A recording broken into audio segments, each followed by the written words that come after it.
Right now, somewhere in a port in Los Angeles or Rotterdam or Mombasa, a container ship is being unloaded. The goods inside, electronics, machinery, textiles, steel, almost certainly came from China. The trade war is in its second decade. The factories that once defined the American Midwest now define the Pearl River Delta. And in Washington, in Brussels, in every capital that matters, the question being asked behind closed doors is the same one being searched for millions of times online every single month. Who are these people, really? And where did all of this come from? Here is what almost nobody tells you. In 1820, before Deng Xiaoping, before the Communist Party, before a single Western outsourcing decision was ever made, China was already the largest economy on Earth, accounting for a third of all global output. According to economist Angus Maddison's landmark historical data, that had been true with barely an interruption for nearly 2,000 years. China is not a rising power. It is a returning one. And to understand what it is returning to and why the ancient origins of the Chinese people, the history of Chinese civilization, the entire arc from a flood-prone river in northern China 4,000 years ago to the world you are watching on the news today, that is exactly what this is about. Before there was a China, there was a landscape, and that landscape was not gentle. To the west, the Tibetan Plateau rose to heights where the air itself became poisonous to farm. To the north, the Gobi Desert swept across 1,000 miles of gravel and dust. To the east, the Pacific offered no easy harbor, no navigable coast inviting trade with distant peoples. And to the southwest, the Himalayas, the highest mountains on Earth, sealed the continent as completely as a wall. China was not built inside these barriers. China was born because of them. Look at a map of the ancient world, and you will notice something that no textbook quite explains. Every other major civilization of antiquity had neighbors it could not avoid. Mesopotamia bled into Egypt, into Persia, into the Levant. The Mediterranean was a highway, not a boundary. But China sat alone, geographically quarantined from the other great civilizations of the ancient world by barriers so extreme that meaningful contact was almost impossible for thousands of years. What grew inside those barriers grew in isolation, and isolation over millennia produces something particular. It produces a people who believe, with complete sincerity, that they are the center of the world. The Chinese word for their country is Zhongguo. It means simply the middle kingdom. Not a kingdom in the middle of other kingdoms, the kingdom at the middle of everything. That is not arrogance in the modern political sense, it is geography internalized over 5,000 years. When you are surrounded on all sides by desert, plateau, ocean, and mountain, and when the land inside those barriers is the most fertile, the most organized, and the most productive on Earth, the conclusion that you occupy the center is not a delusion. It is the only rational reading of the evidence available to you. At the heart of that interior world, running roughly east across the northern half of what is now China, lay a river. The Chinese called it the Huang, the Yellow River. It got its name from the color of its water, stained by the vast quantities of yellowish silt it carried down from the lowest plateau through which it passed. That silt was, in a very direct sense, the foundation of Chinese civilization. Deposited by the river across the North China Plain over tens of thousands of years, it built one of the most fertile agricultural regions anywhere on Earth. A broad, flat, windswept plain of topsoil, deep enough to sustain dense populations long before irrigation or advanced tools existed. The lowest plateau itself was the product of geological processes on a scale difficult to comprehend. For millions of years, westerly winds blowing across the Central Asian deserts carried fine particles of dust eastward and deposited them in layers across northern China. In some places, the accumulated loess reached depths of 300 meters. This was not ordinary soil. It was extraordinarily fertile, easily worked with the simplest of tools, and capable of holding moisture in a way that made dry farming possible even in years of irregular rainfall. The people who first settled here did not choose this land because they were clever. They chose it because the land made survival easier than anywhere else nearby. The first farmers of the Yellow River Valley grew millet. Archaeological evidence from sites on the North China Plain places the earliest millet cultivation at approximately 9,000 years ago, making the Yellow River Basin one of the earliest independent centers of agriculture anywhere on Earth, second only to the Fertile Crescent. These were not the large, organized settlements of later centuries. They were small communities of a few hundred people, clustered near the river's tributaries, growing foxtail millet and broomcorn millet in the loose loess soil, keeping pigs and building rectangular pit dwellings half sunk into the ground for warmth. But they were permanent. Permanence in the long story of human civilization changes everything. The river that fed them, however, was not trustworthy. The Yellow River earned a second name in Chinese history, one given not with affection but with bitter experience: China's sorrow. The river carried such extraordinary quantities of silt that its bed rose continuously as sediment settled. In many stretches, the riverbed sat higher than the surrounding plain, held in place only by natural levees and later by human-built embankments. Those levees broke, and they broke often. The results were catastrophic. Between 595 BC and 1946 AD, the river flooded a documented 1,593 times. It changed its course entirely on at least 26 recorded occasions, sometimes shifting its mouth by hundreds of miles, drowning entire cities and agricultural regions in the process. This is the paradox at the origin of Chinese civilization, and it is one that echoes forward through every century of its history. The same river that made settled, productive life possible also destroyed it, repeatedly, without warning, on a scale that no individual community could survive alone. Controlling the Yellow River was not an engineering problem, it was a political one. It required cooperation between communities that had no reason to cooperate, except the certainty that without cooperation, they would all perish. The river did not just feed China. It demanded the first Chinese state. The mythology of China's origins reflects this with startling directness. The semi-legendary figure at the foundation of Chinese civilization is not a warrior or a god. He is an engineer. Yu the Great, traditionally credited as the founder of the Xia dynasty, is remembered specifically for taming the Yellow River. According to tradition, he spent 13 years building dikes, dredging channels, and redirecting floodwaters, working so continuously that he passed his own home 3 times without stopping to enter. Whether Yu was a historical figure or a cultural memory compressed into a single name, the myth is telling. The Chinese chose to remember their founding not as a conquest but as a labor of governance. Beyond the Yellow River's immediate valley, the geography of ancient China was strikingly diverse, and that diversity shaped the civilization in ways that are still visible today. To the south, the Yangtze River basin had a warmer, wetter climate suited to rice rather than millet. The peoples of the Yangtze were not the same as the peoples of the Yellow River.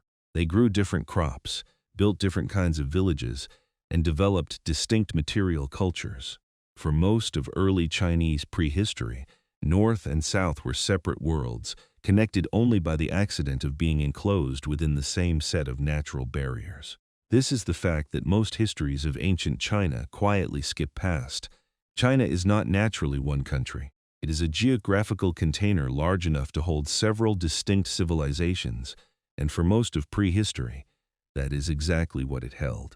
The Yellow River North and the Yangtze South, the dry millet farmers of the Loess Plateau and the wet rice cultivators of the Yangtze Delta, the steppe nomads of the north pressing constantly against the agricultural frontier. The unification of these worlds into a single political entity was not inevitable. It was the product of specific decisions, specific ambitions, and one specific geography that made centralized control more rewarding than division. That geography was the North China Plain. Flat, fertile, and enormous, covering roughly 400,000 square kilometers, the plain had no natural internal boundaries. There were no mountains or rivers to form defensible borders between its regions. A power that controlled the Yellow River's middle and lower reaches effectively controlled the plain, and a power that controlled the plain could extract enough agricultural surplus to build and maintain armies capable of expanding in every direction. Geography did not guarantee Chinese unification. But it made the North China Plain the obvious prize, and whoever held that prize held the keys to everything else. The natural barriers that enclosed China also determined in advance where it could and could not expand. Southward expansion eventually succeeded as Chinese agricultural culture moved down into the Yangtze Basin and beyond over centuries. But westward expansion hit the plateau. Northward expansion hit the desert and the steppe. These were not empty zones. They were home to nomadic peoples who would become China's most persistent and consequential adversaries. The relationship between the settled farmers of the North China Plain and the nomadic herders of the steppe to the north would define Chinese foreign policy for the next 3,000 years. And traces of it are visible in every major wall, every border treaty, and every military campaign in Chinese history. The sea offered a different kind of boundary. The Pacific coast of China is long, but it is not a coast built for maritime civilization in the way that the Aegean or the Mediterranean were. The harbors are shallow, the tides powerful, and the immediate hinterland, for much of its length, mountainous. The sea was a limit, not an invitation. China did not look east across the ocean, the way that Greece looked across the Mediterranean, or that Portugal would one day look out into the Atlantic. It looked inward toward the river valleys, the plain, the mountains that enclosed its world. This inward orientation was not a failure of imagination. It was the rational response to a geography that rewarded internal development far more than external exploration, at least until the Ming Dynasty, when one emperor briefly, spectacularly, reversed that logic and another reversed it back. All of this, the loess, the river, the plain, the barriers, the paradox of fertility and catastrophe, was in place before the first Chinese state existed. It was in place before the first Chinese dynasty. It was in place before anything recognizably Chinese had emerged. The land came first. It set the terms. And every ruler, every philosopher, every general, and every farmer who would come after was, in some sense, answering the questions that the geography had already asked. The first of those answers was the most fundamental of all. Who were the people who would live here, and where had they actually come from? The question of where the Chinese people came from is not simply a historical curiosity. In China today, it is a political matter. The official position of the People's Republic, promoted in museums, school textbooks, and state media for decades, traces the origin of the Chinese directly to Peking Man, a creature who lived in caves near what is now Beijing somewhere between 400,000 and 780,000 years ago. The claim is that the Chinese people evolved in China from an ancient ancestor who was uniquely and originally Chinese. The science says otherwise. And the gap between those two positions tells you something important about how China sees itself and always has. Peking Man was discovered between 1921 and the 1930s at a limestone cave site called Zhou, about 50 kilometers southwest of Beijing. What archaeologists found there was extraordinary. The fossilized remains of at least 40 individuals, tens of thousands of stone tools, and evidence of fire use, all representing a species of Homo erectus that had lived in East Asia for perhaps 1 million years. The discovery electrified the scientific world and pushed the known timeline of human activity in China back by hundreds of thousands of years. It also, almost immediately, became a nationalist symbol. By the mid-20th century, the Chinese Communist Party had positioned Peking Man at the center of its national story. These cave-dwelling Homo erectus were, in official framing, the forefathers of the Chinese people, evidence that the Chinese had not migrated from Africa like everyone else, but had evolved right here on Chinese soil in a separate and ancient lineage. The Zhou site became a place of cultural pilgrimage. The story was clean, powerful, and politically useful. It was also, as genetics has now conclusively demonstrated, wrong. The evidence against it is not subtle. In the 1980s and 1990s, genetic studies of mitochondrial DNA established that all modern humans, every person alive on Earth today, descend from a common ancestral population that emerged in Africa roughly 200,000 years ago. When Chinese geneticists at Fudan University in Shanghai analyzed the Y chromosome DNA of more than 10,000 Chinese men, They found that 97.4% of the genetic makeup of modern Chinese people derived from ancestral modern humans of African origin. Peking man left no genetic descendants among the living. The line ended. Modern Chinese, like modern Europeans and modern Australians, came from Africa. The science was clear, the politics were not. Some Chinese paleoanthropologists, particularly those at state-affiliated institutions, continued to argue for what they called the continuity model, the idea that Chinese Homo erectus interbred with incoming modern humans in sufficient quantities to maintain a distinct evolutionary lineage. The evidence for this interbreeding is minimal. The evidence against it, the overwhelming African signal in Chinese DNA, is vast. The debate continues today in Chinese academic journals, long after it has been settled everywhere else. This is not an obscure academic disagreement. It is a window into how deeply the question of origins is tangled with the question of national identity. What the genetics actually shows is a story of movement. Modern Homo sapiens reached Southeast Asia around 60,000 years ago, having migrated out of Africa and along the coastlines of South Asia. From Southeast Asia, a small population moved northward, crossing the Yangtze River and establishing itself in southern China. Over the following tens of thousands of years, these people and their descendants spread northward across China, eventually reaching the Yellow River Valley and the Loess Plateau. The ancient Chinese did not appear in China. They arrived in China from the south, crossing rivers, climbing highlands, following game, and finding new ground. By around 50,000 years ago, anatomically modern humans were present across most of what is now China. They were not a single people. They were dozens of distinct groups, separated by the same rivers and mountains that would later define China's internal geography, speaking different languages, following different subsistence strategies, carrying different genetic profiles. Some hunted large game on the northern steppe. Others gathered and fished along the Yangtze Delta. Others still lived in the limestone karst country of the south. What they shared was the same general ancestry and the same continent. Everything else took thousands of years to develop. The transformation from these dispersed hunter-gatherer populations into the first settled farming communities of the Yellow River Valley happened gradually, between roughly 10,000 and 7,000 years ago. It is not a story of invention from nothing. It is a story of intensification, of groups who already knew which plants bore edible seeds beginning over generations, to encourage those plants to return to the same patches of ground season after season and eventually to stay.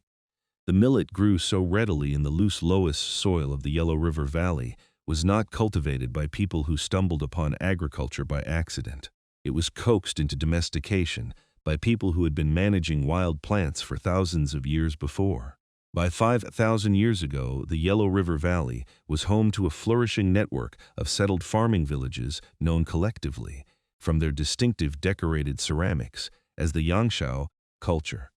These villages were not random collections of huts. The site of Jiangzhai, excavated in Shaanxi province, was a planned settlement of around 500 people, completely encircled by a wide ditch, with houses arranged in concentric rings around a central open space used for communal gatherings. The dead were buried in organized cemeteries just outside the ditch. The pigs were penned in dedicated enclosures. Yangshao people grew millet, kept livestock, produced some of the most technically accomplished painted pottery of any culture then existing on Earth, and, almost certainly, spoke early forms of what would become the Sino-Tibetan language family. Around 3,000 years ago, a second major Neolithic culture emerged in the Yellow River Valley and spread rapidly across the North China Plain. The Longshan culture, named for the site of its discovery in Shandong province, represented a step change in social complexity. Where Yangshao villages had been broadly egalitarian, with graves of similar size and modest contents, Longshan burial sites show something new and significant. Some graves are dramatically larger than others, lined with wood, accompanied by jade objects and high-quality pottery, while others contain almost nothing. Inequality had arrived, and where there is inequality, there is power. Where there is power, there are the first seeds of a state. The Longshan people also built walls. At dozens of sites across the North China Plain and Shandong, Longshan settlements were surrounded by rammed earth fortifications, some enclosing areas of hundreds of hectares, large enough to have housed thousands of people. These were not villages anymore. They were proto-urban centers, economic hubs, probable seats of regional power. The competitive chiefdoms they represented were, almost certainly, the direct predecessors of the first Chinese dynasties. The walls that Longshan people built 3,000 years before the Qin dynasty were the same impulse, the same deep logic of enclosure and defense that would eventually produce the Great Wall itself. All of this, the migrations, the Neolithic cultures, the gradual accumulation of population and complexity along the Yellow River, was the raw material from which Chinese identity would eventually be forged. But identity requires more than demography. It requires a story. The story that the Chinese told about themselves, the one that would become foundational, centered on two legendary figures known as the Yellow Emperor and the Flame Emperor, rulers of rival tribal confederations who, according to tradition, merged their peoples in the 3rd millennium BC to form the Huaxia, the first recognizably Chinese people. The name means, roughly, the magnificent and the grand. The Yellow Emperor, known as Huang, became the mythological ancestor of all Han Chinese. He is traditionally credited with an extraordinary range of inventions: the compass, the wheel, writing, silk cultivation, the system of weights and measures. His wife, according to legend, discovered how to unravel silk from a cocoon that fell into her tea. His chief historian invented Chinese writing by observing the patterns of bird tracks in the mud. None of this happened as described. But what the myth encodes is real, a society that had arrived at writing, administration, and material culture sophisticated enough to feel the need for an origin story that explained where all of it had come from. The Huaxia were not an ethnicity in any modern sense. They were a cultural and political identity, a way of distinguishing the settled, literate, ceremonially ordered people of the Yellow River Plain from the nomadic and semi-nomadic peoples who surrounded them. To be Huaxia was not simply to have a particular ancestry.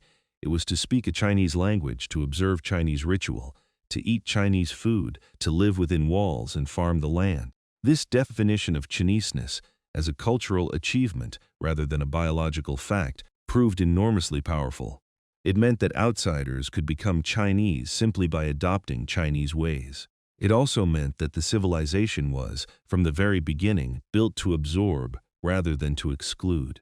By the time the first verified Chinese dynasty emerged in the 2nd millennium BC, the population of the Yellow River Valley had been accumulating, diversifying, and knitting itself together for nearly 8,000 years. The people who would become China had come from Africa, moved through Southeast Asia, spread north across a continent, built villages and then towns and then proto-cities, invented writing and ritual and social hierarchy, and told themselves a story about where they had begun. That story pointed to the Yellow River, to a legendary emperor, to a founding act of civilizational unity. The archaeology points to something slower, messier, and far more interesting. A civilization that assembled itself piece by piece from the ground up, and then, once assembled, proved almost impossible to disassemble.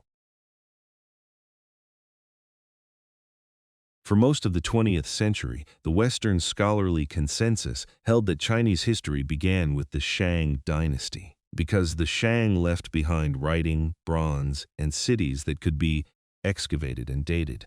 Everything before the Shang was legend. The Xia dynasty, described in ancient Chinese texts as the first ruling house of China, was treated by many Western historians as mythology. Then, in 1959, a Chinese archaeologist named Shang followed the clues embedded in ancient documents into the fields of western Henan province and began to dig. What he found at a site called Erlitu was a city.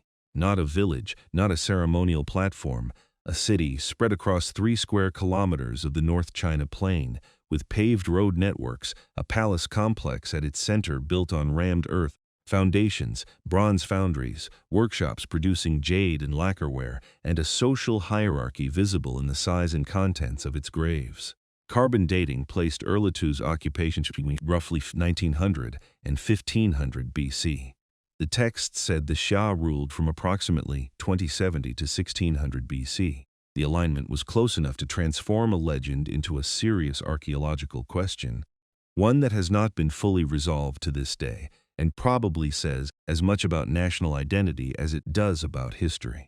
Whether or not Erlitou was the Xia capital, it represents something irrefutable: organized, centralized Bronze Age political power in the Yellow River Valley, centuries before the Shang dynasty is conventionally dated. The palace complex alone was estimated to have required 100,000 worker days of construction. That is not a number a village produces.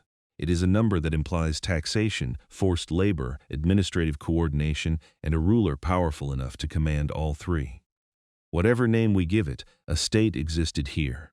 The question of what to call it is, in some ways, secondary. The Shang dynasty, which succeeded the Xia around 1600 BC, is the first Chinese dynasty for which there is no reasonable historical doubt. It left behind not just archaeology but writing, and that writing, preserved on thousands of fragments of bone and shell, is one of the most extraordinary documentary archives in human history. The oracle bones of the Shang were not found by archaeologists.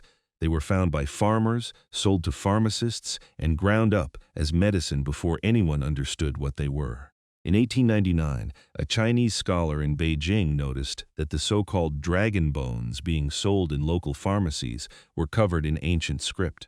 He traced the source to the fields around a village called Xiaotun, near the modern city of Anyang in Henan province.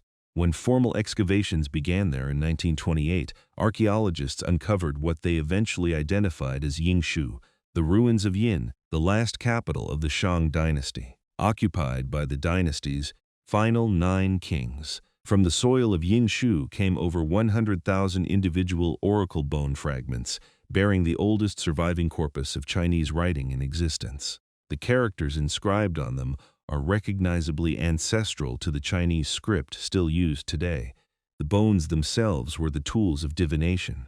A Shang king who needed to make a decision, whether to attack a neighboring state, whether to plant a particular field, whether a coming birth would go well, whether the toothache that had troubled him for 3 days had a spiritual cause, would take a flat piece of ox shoulder blade or tortoise shell, apply a heated bronze rod to a prepared hollow in the surface, and read the cracks that formed as divine communication. A specialist would then inscribe the question, the date, the name of the diviner, the answer received from the crack, and sometimes a later note recording whether the prediction proved correct. Every oracle bone is, in that sense, a complete record of an act of anxiety. This is the revelation buried in the oracle bones that most histories pass over too quickly. The first Chinese writing is not epic poetry, not law, not philosophy. It is worry. The kings of the Shang, rulers of what was, by the standards of its time, a sophisticated and powerful state, were perpetually anxious. They asked the ancestors whether the harvest would hold, whether their enemies would be defeated, whether their wives would survive childbirth, whether the rain would come. The bones preserve 3,000 years of human uncertainty in a form so specific and so personal that reading them feels less like archaeology than eavesdropping. Among the records preserved on those bones, one name appears more than 200 times, in contexts ranging from military campaigns to religious ceremonies to questions about her health. The name is Fu Hao. She was one of the consorts of the Shang king Wu Ding, who reigned in the 13th century BC. In 1976, her tomb was discovered intact at Yinshu, the only major Shang royal tomb never to have been disturbed by grave robbers. What it contained rewrote what the world thought it knew about women in ancient China. Fu Hao's tomb held 1,928 burial objects, 468 bronze vessels, 755 jade artifacts, 564 bone implements, and nearly 7,000 cowrie shells used as currency. It also held weapons, axes, spears, and arrowheads, in quantities associated with military commanders, not queens. The oracle bones confirmed what the weapons implied. Fu Hao had led armies. She had commanded a force of 13,000 soldiers in at least one major campaign, a number that exceeded the typical size of a Shang army.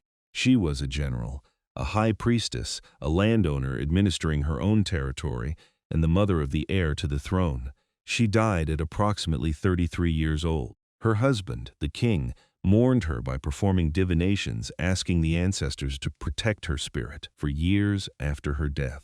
The Shang fell in 1046 BC, overthrown by a coalition led by the Zhou, a people from the western frontier of the Shang's territory. The last Shang king, according to tradition, was a tyrant of such spectacular excess that heaven itself withdrew its favor from his house.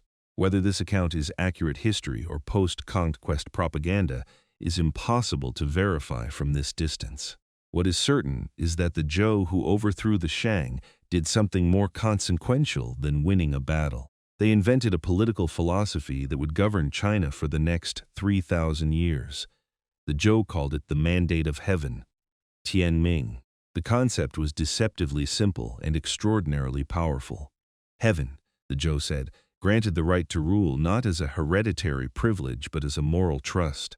A ruler who governed wisely, who kept order, who ensured that the people were fed and the rituals correctly performed, held the mandate. A ruler who became tyrannical, corrupt, or simply incompetent would lose it. And when heaven withdrew its favor, the evidence was unmistakable. Floods, famines, rebellions, military defeats. These were not random misfortunes. They were cosmic signals. And whoever could suppress the chaos and restore order was, by definition, the new holder of the mandate. The genius of the mandate of heaven was not theological. It was political. It solved the single most dangerous problem of any hereditary monarchy. What happens when the king is bad? In most political systems, a bad king can only be removed by force, and force is illegitimate. The mandate of heaven made force legitimate, but only after the fact and only if it succeeded. The winner of a rebellion was retrospectively confirmed as heaven's choice. The loser was retrospectively confirmed as having deserved to lose. It was a system that justified every successful revolution in Chinese history, while making every failed rebellion simply a crime. No political doctrine anywhere in the ancient world managed that particular trick as elegantly. The Western Zhou period, from 1046 to 771 BC, was one of relative stability. The Zhou kings governed through a feudal arrangement, granting territories to relatives and allies, who owed military service in return. The king sat at the center of an elaborate web of ritual obligations, ceremonies, gifts, ancestral offerings, that held the system together as much as any army did. The Zhou also produced the foundations of Chinese literature, the Book of Songs, the Book of Documents, the Book of Changes. These texts would become the canonical classics of Chinese civilization, studied and memorized by every educated Chinese person for the next 2,500 years. In 771 BC, the Western Zhou court was overwhelmed by an alliance of frontier peoples and disaffected nobles. The king was killed, the capital sacked, and the royal house forced to flee eastward to a new capital at Luoyang. From that moment, real power drained away from the Zhou kings and into the hands of the regional lords who had once been their vassals. The Zhou dynasty would persist, technically, for another 500 years, but as a ritual and symbolic presence, not a political force. The real China of the following centuries was not a unified state. It was a collection of competing kingdoms, nominally under Zhou suzerainty, actually at war with each other, and accidentally producing the greatest explosion of philosophical thought in Chinese history. The Spring and Autumn period from 771 to 476 BC and the Warring States period from 475 to 221 BC are often presented in history books as an era of chaos and decline. From the perspective of political stability, they were. From the perspective of ideas, they were the most creative centuries China ever produced. It was the age of the 100 schools of thought, the period when Confucius walked from court to court, offering his philosophy of moral governance to kings who mostly ignored him, when the Taoists retreated into nature and the legalists sharpened their doctrine of absolute state power, when the military strategist Sun Tzu wrote The Art of War, and when the intellectual foundations of everything China would later become were laid down in conditions of maximum political disorder. There is a pattern here that would repeat itself across Chinese history, and it is worth pausing to name it.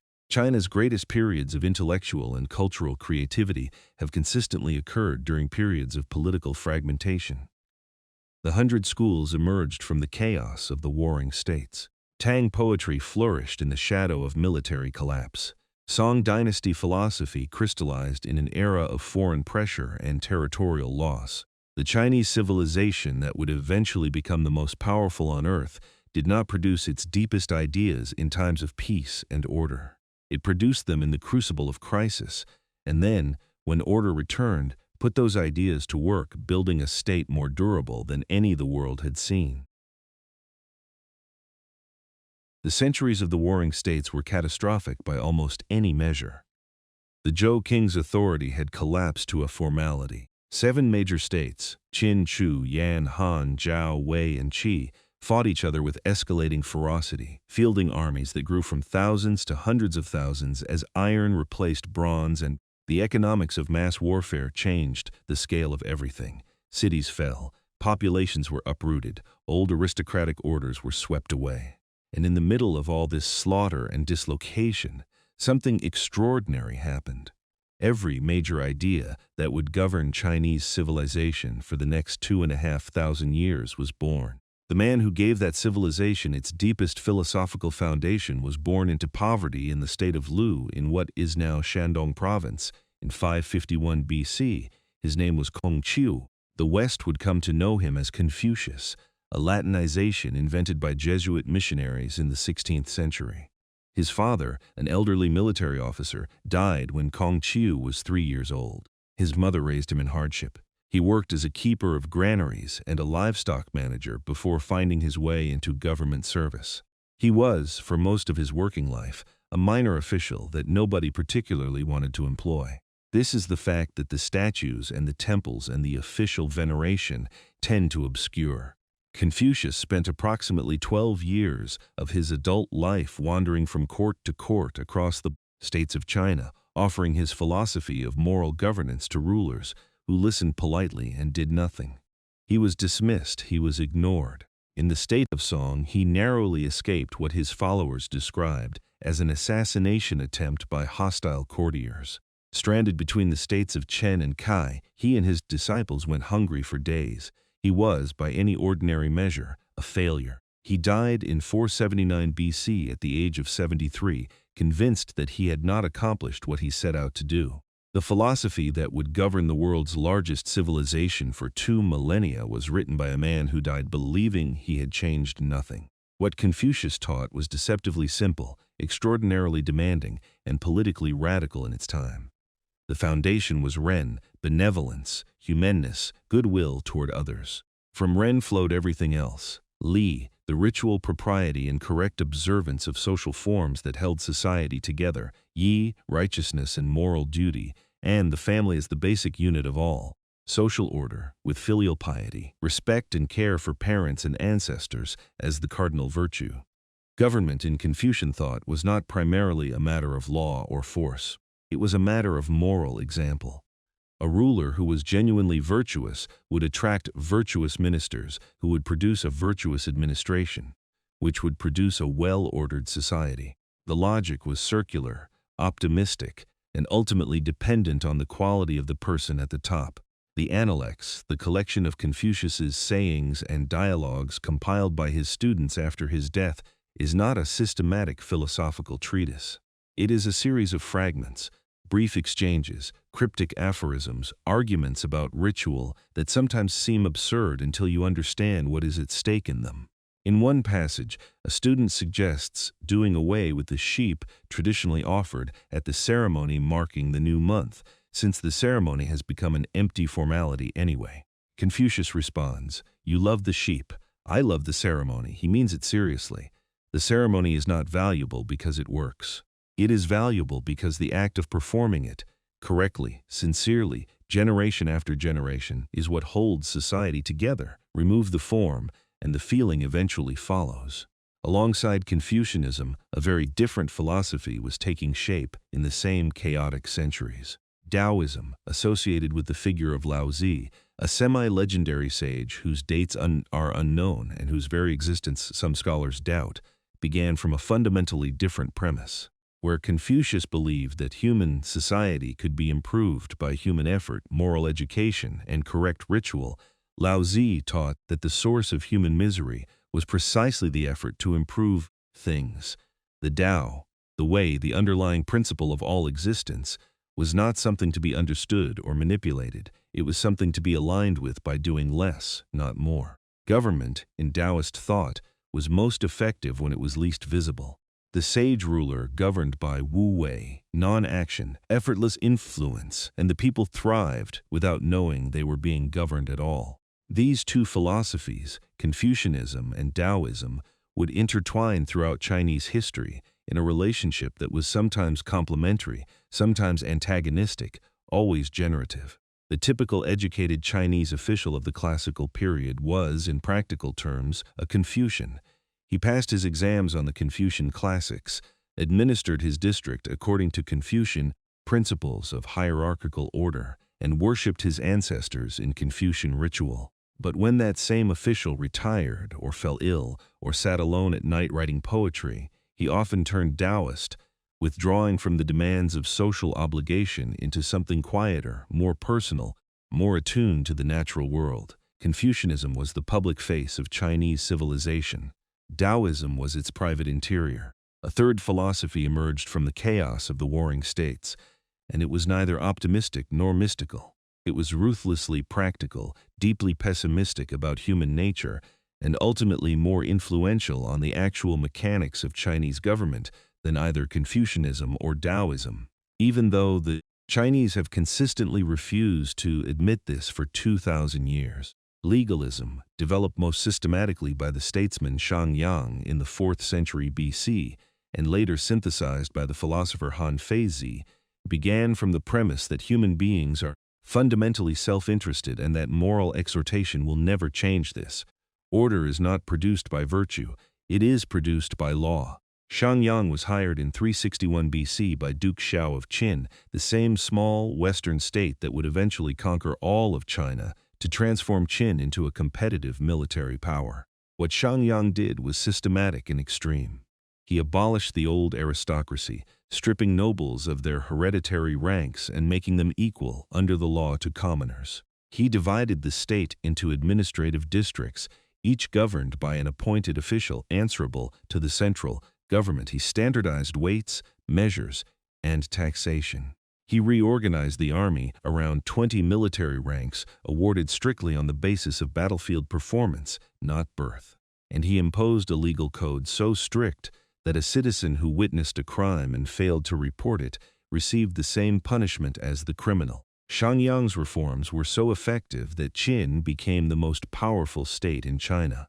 His methods were so harsh that when the duke who had protected him died, Shang was executed by the enemies his own system had made. Han Feizi, writing in the 3rd century BC, took legalism to its philosophical completion. His central insight was that a ruler could not govern through personal virtue, because personal virtue was invisible and unverifiable, while law was explicit, consistent, and applied equally to everyone. The 3 pillars of effective rule were Fa, clearly defined law; Shu, the statesman's techniques of control, including the management of information and the manipulation of reward and punishment; and Shi, the authority that derived from position, not personality. A weak king with good laws, Han Feizi argued, would produce better government than a virtuous king without them. It was a philosophy designed for a dangerous world, and it worked, at least in the short term. What makes the 100 schools of thought so significant and so directly relevant to understanding China today is not that the Chinese eventually chose one of these philosophies over the others. They didn't. What the Han Dynasty did, beginning in the 2nd century BC, was construct a governing system that was officially Confucian and practically legalist, with Taoist philosophy available as a personal and cultural outlet. The imperial examination system tested candidates on the Confucian classics. The bureaucratic machinery those candidates administered ran on largely legalist principles of codified law, hierarchical control, and performance-based promotion. The apparent contradiction was never resolved. It was managed, and it worked for 2,000 years. The concept that made this synthesis possible was one that Confucius himself had emphasized: the importance of names.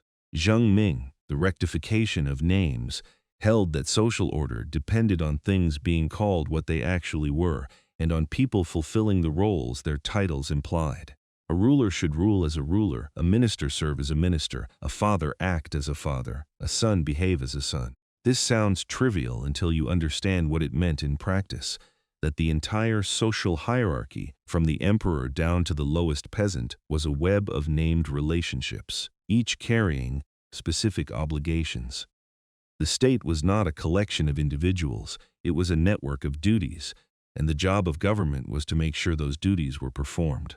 Sun Tzu's Art of War, written during this same period of chaos and compiled around the 5th century BC, belongs to the same world of ideas but operates in a different register. Where the other philosophers asked how society should be organized, Sun Tzu asked how wars should be won, and his answers were so abstracted from their military context that they became a manual for competition of any kind.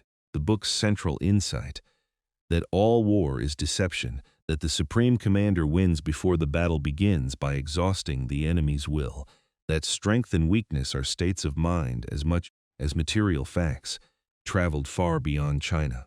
It has been found in the personal effects of Napoleon. It is studied in American business schools. It is reportedly studied intensively by the Chinese military and Communist Party today. The other 100 schools philosopher who deserves mention is Mozi, whose ideas were in some ways more radical than anything Confucius or the legalists proposed, and whose influence was therefore systematically suppressed by every state that found his logic threatening.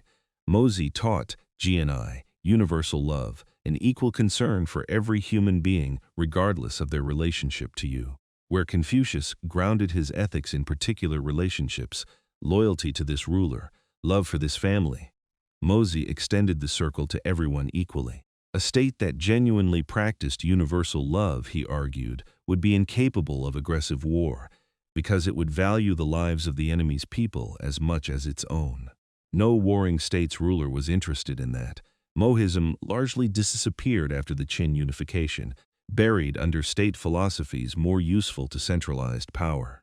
What survived, and what ran China for the next 2,000 years, was the Confucian legalist synthesis, a system that demanded moral performance in public while enforcing compliance through law in private, that celebrated virtue in its rhetoric while operating through bureaucratic control in its practice.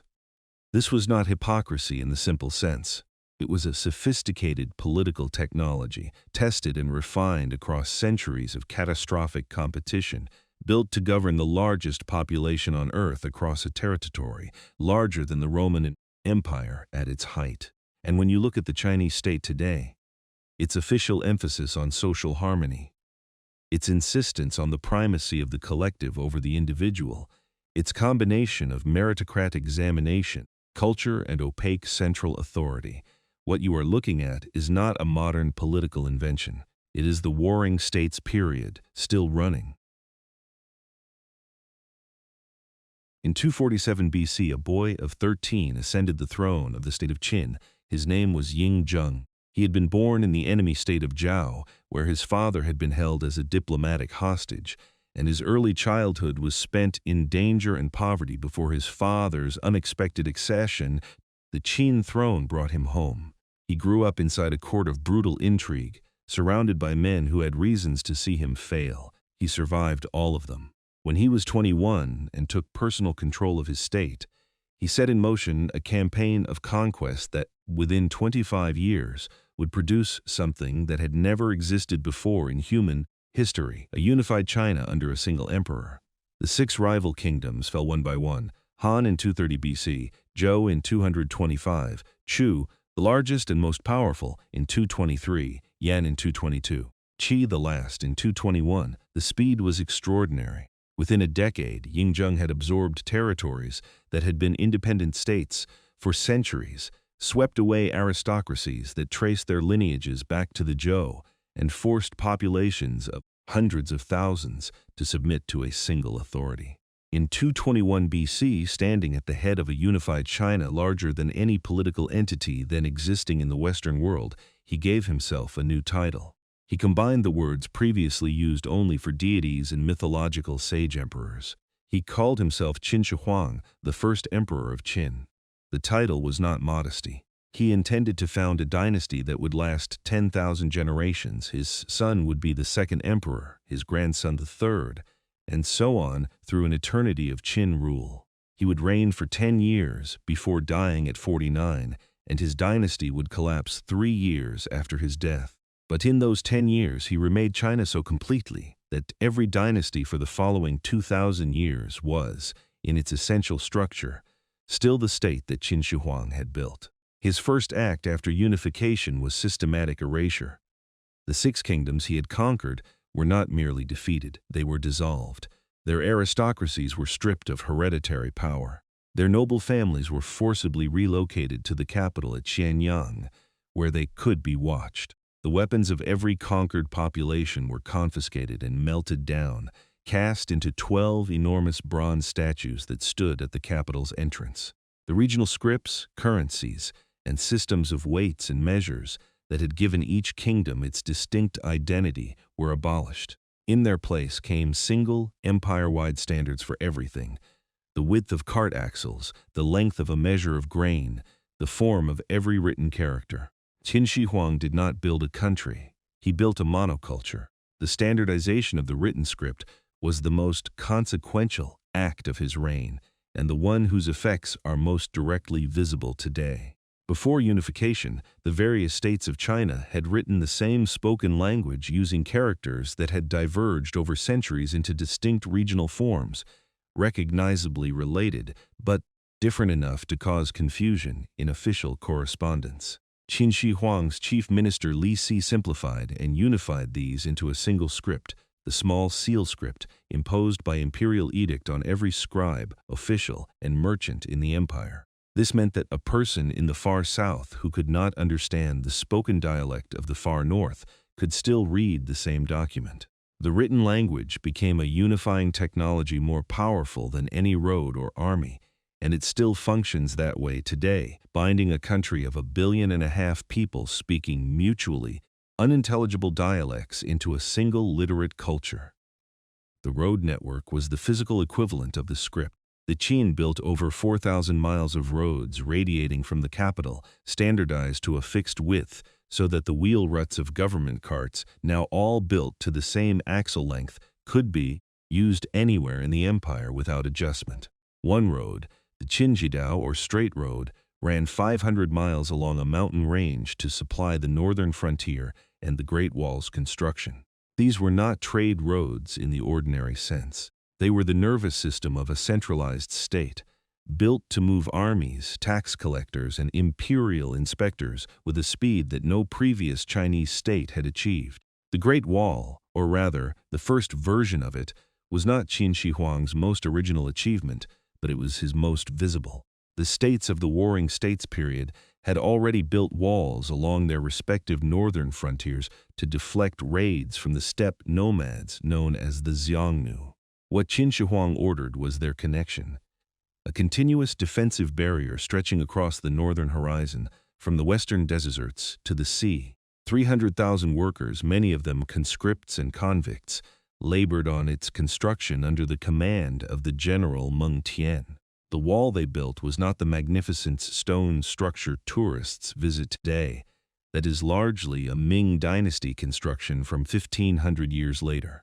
But the logic it embodied, a hard northern border against the steppe, was Qin Shi Huang's, and it has defined China's relationship with its northern frontier ever since. The suppression of intellectual dissent was Qin Shi Huang's darkest domestic policy, and the one his successors most assiduously disavowed while quietly continuing.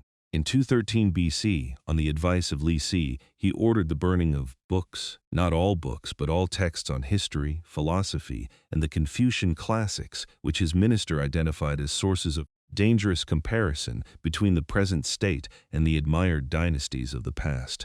Those who criticized the order were executed or sent to hard labor. Scholars who preserved banned texts were severely punished. The stated purpose was to standardize thought as thoroughly as the emperor had standardized weights and measures. The actual effect was to make every dynasty that followed the Qin feel the need to present itself as the rescuer of Chinese culture from Qin's tyranny, while often practicing very similar methods of intellectual control. Everything about Qin Shi Huang was scaled to the point of madness. His palace at Xianyang contained halls half a kilometer wide. Each time he conquered a new state, he had a replica of that state's palace built across from his own, connected by covered walkways, populated by singers and musicians brought in from the conquered territory. He commanded a network of tunnels and passages through his capital so that he could move between his hundreds of sleeping quarters in secret. The result, his historians recorded, of a growing paranoia about assassination. He survived at least 3 known attempts. He moved through his own city like a rumor. His obsession with immortality began early and consumed his final years entirely. The emperor sent alchemists to search for mythical islands in the Eastern Sea, said to harbor the herbs of eternal life. He dispatched a fleet of ships carrying thousands of young people to find these islands. They never returned. His court physicians prepared elixirs containing mercury, which Qin Shi Huang drank in the belief that the element's silvery mobility contained the essence of life. What it contained was poison. He died in 210 BC at the age of 49, almost certainly from mercury toxicity, having spent decades consuming what his doctors told him was medicine.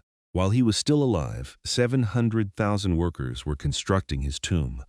The complex was built to be an underground empire, a replication of his world in miniature, intended to serve him for eternity.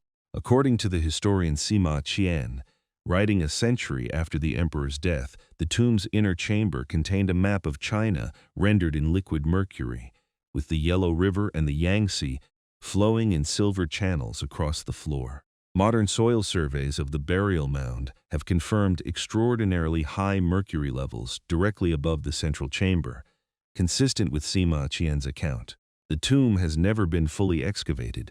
The technology does not yet exist to do it without destroying what it contains. 3/4 of a mile from the tomb entrance, in 1974, farmers digging a well in a field near Xi'an broke through the ceiling of an underground vault and found themselves looking down at an army.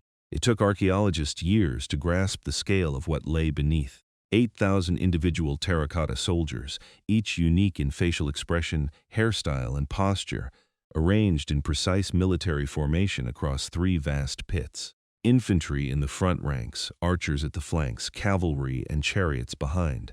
Officers distinguished from common soldiers by their armor, their stance, their gaze. The figures had originally been painted in vivid colors, red, green, blue, black, that faded to terracotta brown within minutes of exposure to air, taking the detail of 30 centuries with them. Each warrior's face is different from every other. The ears of 30 randomly selected figures were analyzed and found to be entirely distinct, suggesting not mass production from a template but individual finishing by craftsmen who may have been working from living models. These were not symbols of an army. They were a record of one, the actual army that had conquered 6 kingdoms and unified China, rendered in clay and stationed underground to guard their emperor through eternity. The man who remade China was so afraid of the world after death that he brought his entire military with him. The Qin dynasty outlasted its founder by 3 years. The officials who accompanied the emperor when he died on an eastern tour forged his final letters, suppressed the news of his death, and propped his corpse in a carriage for weeks while they maneuvered for power, disguising the smell of his decomposing body under loads of salted fish packed into accompanying carts. The second emperor, placed on the throne by these men, was a puppet. Rebellion broke out within 2 years. The dynasty that was supposed to last 10,000 generations was over in 15. The man who had standardized everything had forgotten to standardize succession. The Han dynasty that followed spent enormous energy publicly repudiating the Qin, condemning its book burnings, mourning its cruelties, presenting itself as the restoration of civilized order after monstrous tyranny. Its historians painted Qin Shi Huang as a monster, Its philosophers held up the Qin collapse as the definitive proof that legalism without moral governance was self-defeating. All of this was sincere, and all of it was true. What the Han did not advertise was that they kept virtually every administrative structure the Qin had built: the provinces, the appointed governors, the standardized script, the unified currency, the road network. The tools of empire were too useful to abandon simply because their inventor had been a tyrant. Qin Shi Huang is the most contested figure in Chinese history, condemned for 2,000 years by the Confucian tradition he despised, celebrated in the 20th century by Mao Zedong, who explicitly compared himself to the first emperor and declared him misunderstood. Today, in the museums and state media of the People's Republic, Qin Shi Huang occupies a carefully managed position. The man who unified China, acknowledged to have been harsh but framed as necessarily so, a leader whose methods produced a result, the unity of China, that the Chinese government regards as the highest possible political achievement. The rehabilitation of Qin Shi Huang is not merely historical revisionism. It is a statement of current political values. It says unity justifies the cost. The state comes first. This is not a new idea. It is the oldest idea in Chinese politics, and it has never gone away. The man who overthrew the Qin dynasty and founded the Han was not a general, a nobleman, or a scholar.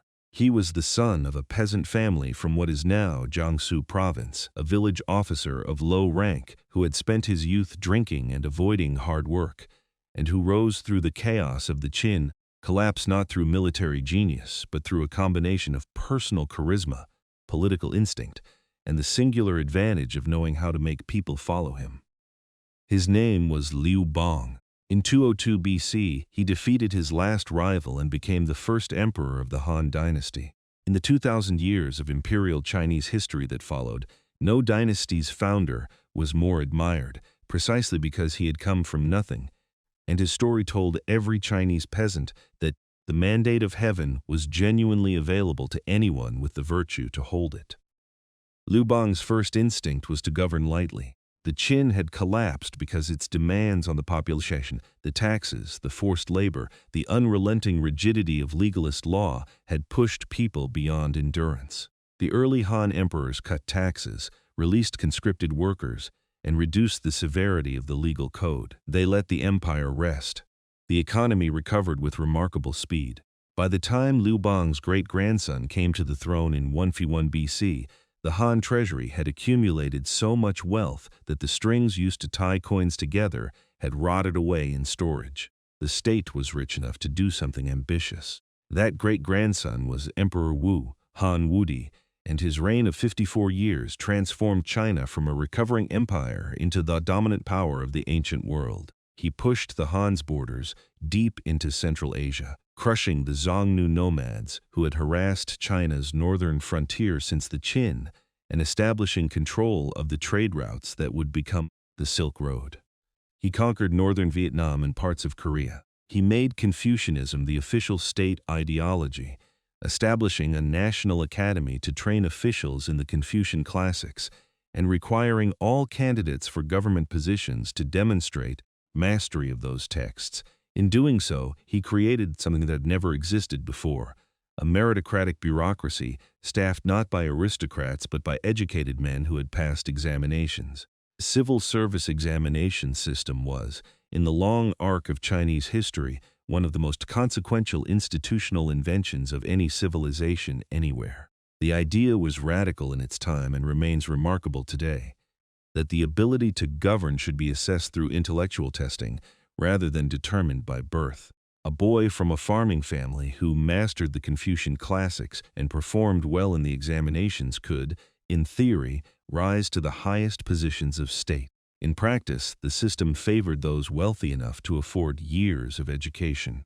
But the principle that learning and demonstrated ability, not lineage, determined fitness to rule, shaped Chinese governance for over 2,000 years, and traces of it remain visible in the extraordinary emphasis on educational achievement that characterized Chinese culture today. The examinations themselves were formidable. Candidates were tested on the 5 classics, texts associated with Confucius covering history, poetry, ritual, divination, and the spring and autumn annals, and the 4 books, which included the Analects and the works of Mencius. By the later imperial period, candidates were expected to produce an 8-legged essay, a rigidly structured composition of precisely defined length and form, demonstrating mastery not only of classical content, but of the ability to think and write within strict formal constraints. The preparation for these examinations consumed decades of a man's life. Many sat them repeatedly, year after year, failing and returning. The examination hall was the most important room in the Chinese Empire, and the men who passed it ran the most sophisticated bureaucracy the ancient world produced. In 138 BC, Emperor Wu sent a diplomat named Zhang Qian westward with a mission to find allies against the Xiongnu among the peoples of Central Asia. Zhang Qian was captured by the Xiongnu and held for 10 years before escaping and continuing westward. He eventually reached Bactria, the territory of modern Afghanistan, and made contact with the descendants of Greek soldiers who had settled there following the campaigns of Alexander the Great. He returned to China 13 years after he had left, having failed his diplomatic mission entirely, but having carried back something far more valuable: detailed intelligence about the world west of China's borders, its peoples, its horses, its trade goods, and its possibilities. The intelligence Zhang Qian brought back launched what became the Silk Road. It was not one road, but a braided network of overland routes threading through deserts, mountain passes, and oasis towns from the Han capital of Chang'an westward through Central Asia, the Persian Empire, and ultimately to the Mediterranean world. Chinese silk, the most prized luxury fabric in the ancient world, its method of production a state secret, moved westward along these routes.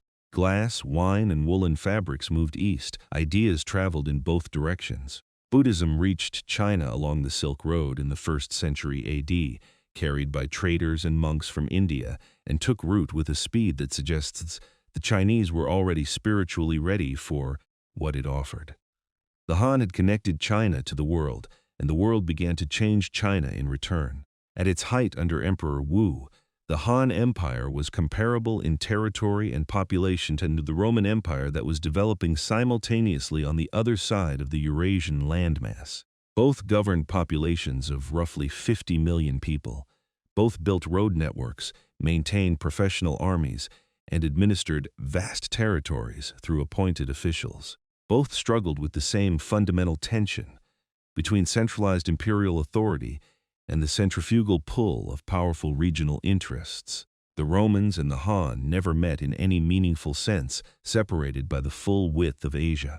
But the parallel development of two great empires at the same historical moment, neither aware of the other's full extent, is one of the most striking facts in human history.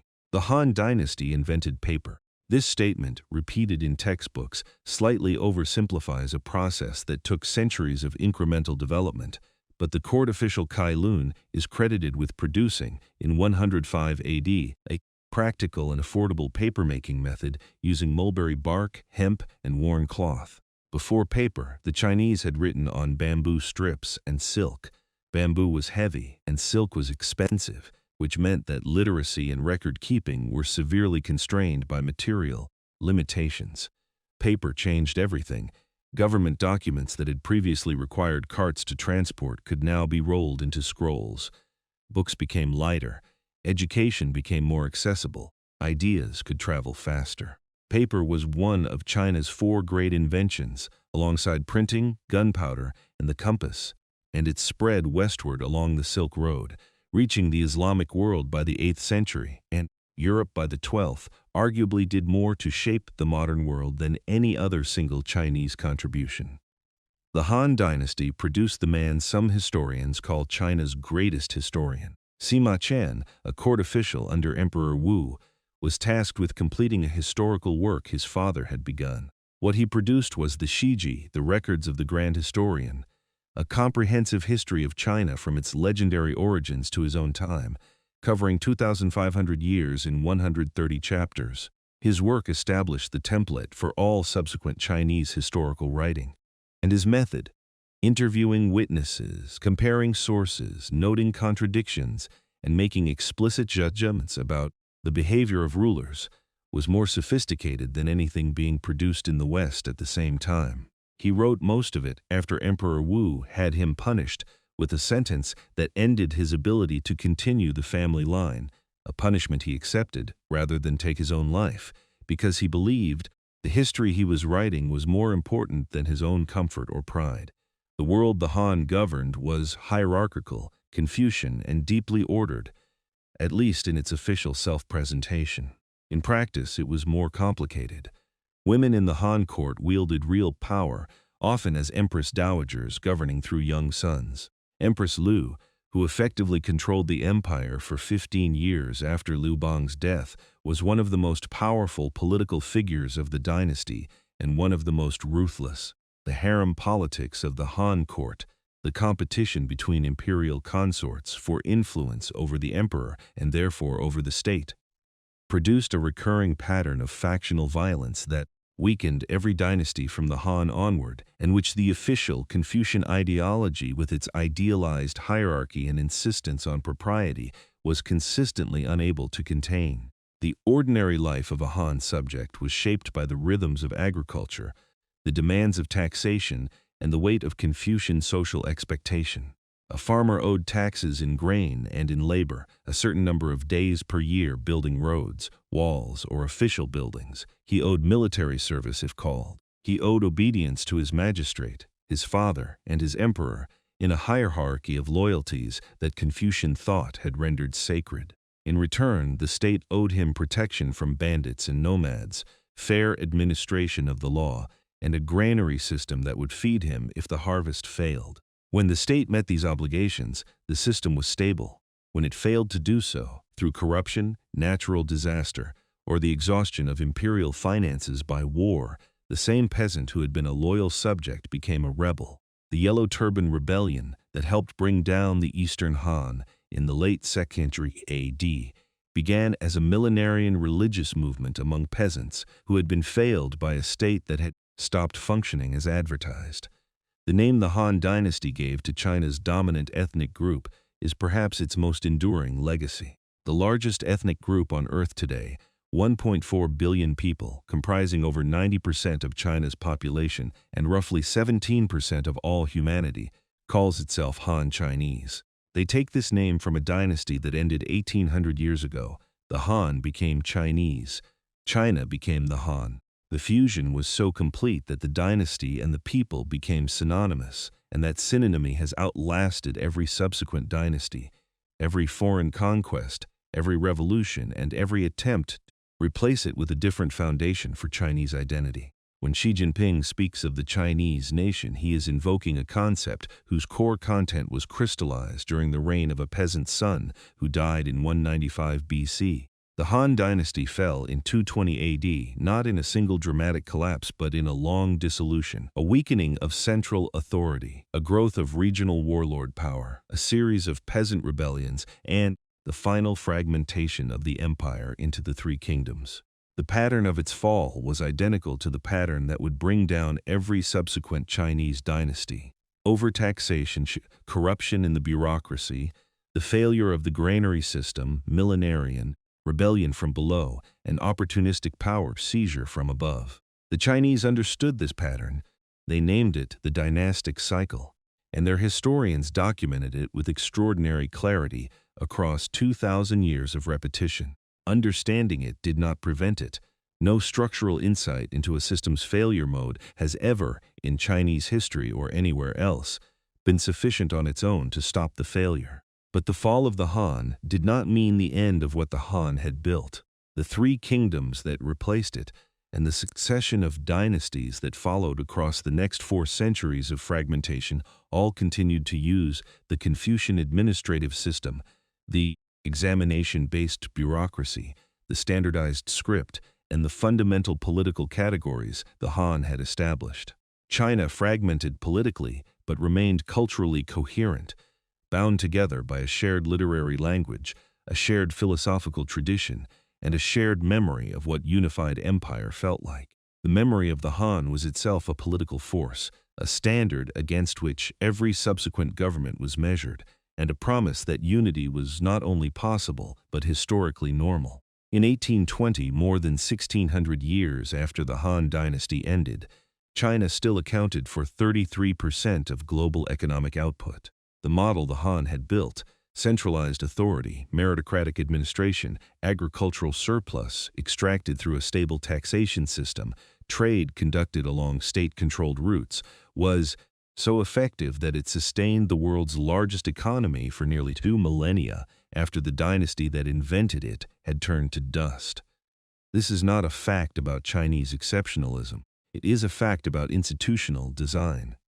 The Han got the architecture right, and the architecture outlasted them by nearly 2,000 years. When Western analysts describe China's current government as uniquely opaque, uniquely centralized, uniquely difficult to understand through Western analytical frameworks, what they are really describing, without quite knowing it, is a system whose foundations were laid by a peasant from Jiangsu who came to power 2,200 years ago. After the Han fell in 220 AD, China spent nearly 4 centuries fragmented, divided among competing kingdoms, invaded by peoples from the steppe, its northern heartland repeatedly disrupted, its southern regions developing in relative independence. The Sui dynasty briefly reunified China in 581 AD, building the Grand Canal, an engineering project that linked the Yellow River in the north to the Yangtze in the south, and remains one of the most consequential pieces of infrastructure in human history, before collapsing from overextension in 618. What rose from its ruins was the Tang dynasty, and the Tang would show the world what China looked like when it was not merely stable but genuinely confident. The Tang capital of Chang'an was, by the 8th century, the largest and most cosmopolitan city on earth. With a population of perhaps 2 million people in the city and its suburbs, at a time when London was a market town of a few thousand, Chang'an contained districts assigned to foreign merchants, temples serving Nestorian Christians, Zoroastrians and Manichaeans, Buddhist monasteries of international renown, and a civil service that was drawing the ambitious and talented from Korea, Japan, and Central Asia. The Tang court received ambassadors from dozens of states. Silk Road trade flowed through the city in both directions. Foreigners were not merely tolerated in Tang China, they were fashionable. Tang aristocratic women wore Central Asian clothing and rode horses, a practice considered scandalously foreign in earlier periods and genuinely chic in this one. The arts of the Tang period achieved a quality and a self-assurance that Chinese culture would not quite match again until the Song. Poetry above all. The Tang produced 2 poets, Li Bai and Du Fu, whose work is so deeply embedded in Chinese literary culture that educated Chinese people quote them the way educated English speakers quote Shakespeare automatically, without necessarily realizing they are doing it. Li Bai wrote poems about wine and moonlight and the Taoist pleasures of wandering free from obligation. Du Fu wrote about war, displacement, and the suffering of ordinary people caught in the chaos of political collapse. Over 48,000 individual Tang poems survive, written by more than 2,000 poets. The examination system had made poetic composition a required skill, and the Tang had turned that requirement into one of the great literary flowerings in human history. The Tang dynasty fell in 907 AD, consumed by military fragmentation. Regional governors who had originally commanded armies to defend the frontier gradually became independent warlords, and the central government that had once seemed immovable simply dissolved under the accumulated pressure of their ambitions. Half a century of instability followed before a military commander named Zhou Guangyin unified enough of Chintai's territories to found a new dynasty in 960. He called it the Song. It would never be as militarily powerful as the Tang, never control as much territory, never project the same martial confidence. What it produced instead was something that arguably mattered more, a revolution in technology, in commerce, and intellectual life that historians have begun calling China's medieval economic revolution, a transformation as profound as Europe's Industrial Revolution, arriving 500 years earlier. The numbers are almost impossible to absorb. China's population roughly doubled during the Song period, fueled by the introduction of a new strain of fast-ripening rice from Champa in southern Vietnam that allowed 2 harvests per year where previously there had been 1. Urban populations grew at rates that no other contemporary civilization could match. By the 11th century, the Song capital of Kaifeng held over 1 million people. By the 12th, the southern capital of Hangzhou was probably the largest city in the world. Restaurants, tea houses, entertainment districts, professional storytellers, night markets, evidence of a consumer society of extraordinary sophistication developing centuries before anything comparable existed in Europe. 3 of China's 4 great inventions reached their practical maturity during the Song dynasty. Printing, specifically, movable type, invented by a craftsman named Shang around 1040 AD, 2 centuries before Gutenberg, made books cheaper and more available, driving literacy and creating conditions for the intellectual life that distinguished the period. The magnetic compass, refined by the polymath scholar Shen Kuo, transformed maritime navigation and would eventually reach Europe to enable the age of exploration. Gunpowder, developed in the Tang period, was turned by Song engineers into the first recognizable firearms, grenades, and rocket weapons, changing the nature of warfare in ways that would take centuries to fully unfold. China possessed all 3 of these technologies between 400 and 600 years before they appeared in Europe. The world's next industrial revolution was not built on new raw materials. It was built in large part on Chinese ideas. The Song dynasty also produced paper money, not as an experiment but as a functioning currency system, managed by a state that understood the relationship between monetary supply and economic activity with a sophistication that European governments would not achieve for centuries. When the government needed to finance military campaigns against the northern nomadic states that persistently threatened its borders, it did so partly through monetary policy. The same government that was militarily weak, the Song never managed to reconquer the northern territories lost to earlier dynasties, was economically extraordinary, running a commercial economy of a scale and complexity that the medieval world nowhere else approached. The Mongols arrived in the 13th century as the most effective military force in recorded history. Genghis Khan had united the fractious tribes of the Mongolian steppe into a single army bound by absolute loyalty and operating at a speed and range that no settled state could match. His horsemen destroyed the Jin dynasty in northern China in 1234. His grandson Kublai Khan spent decades subduing the Song, eventually crushing the last resistance in 1279. For the first time in Chinese history, the entire country was under foreign rule. The Mongols were not interested in becoming Chinese. They placed themselves at the top of a 4-tier social hierarchy: Mongols, then Central Asians, then Northern Chinese, then Southern Chinese at the bottom, and they abolished the civil service examination system, preferring to staff their government with foreign administrators rather than the Chinese scholars who had previously run the empire. And then something happened that has happened to every power that has ever conquered China. Kublai Khan began to change. Surrounded since childhood by Chinese advisors and Chinese culture, governing a territory whose scale and complexity demanded Chinese administrative methods, he made a series of choices that moved him steadily away from the steppe world of his grandfather. He moved his capital from Karakoram in Mongolia to what is now Beijing. He gave his dynasty a Chinese name, Yuan, meaning great origin. He had his portrait painted in the style of a Chinese emperor and looks, in that portrait, entirely like one. He adopted Chinese political rituals, sponsored Chinese scholarship, and presided over a court that was, despite its Mongol rulers, recognizably Chinese in its operations.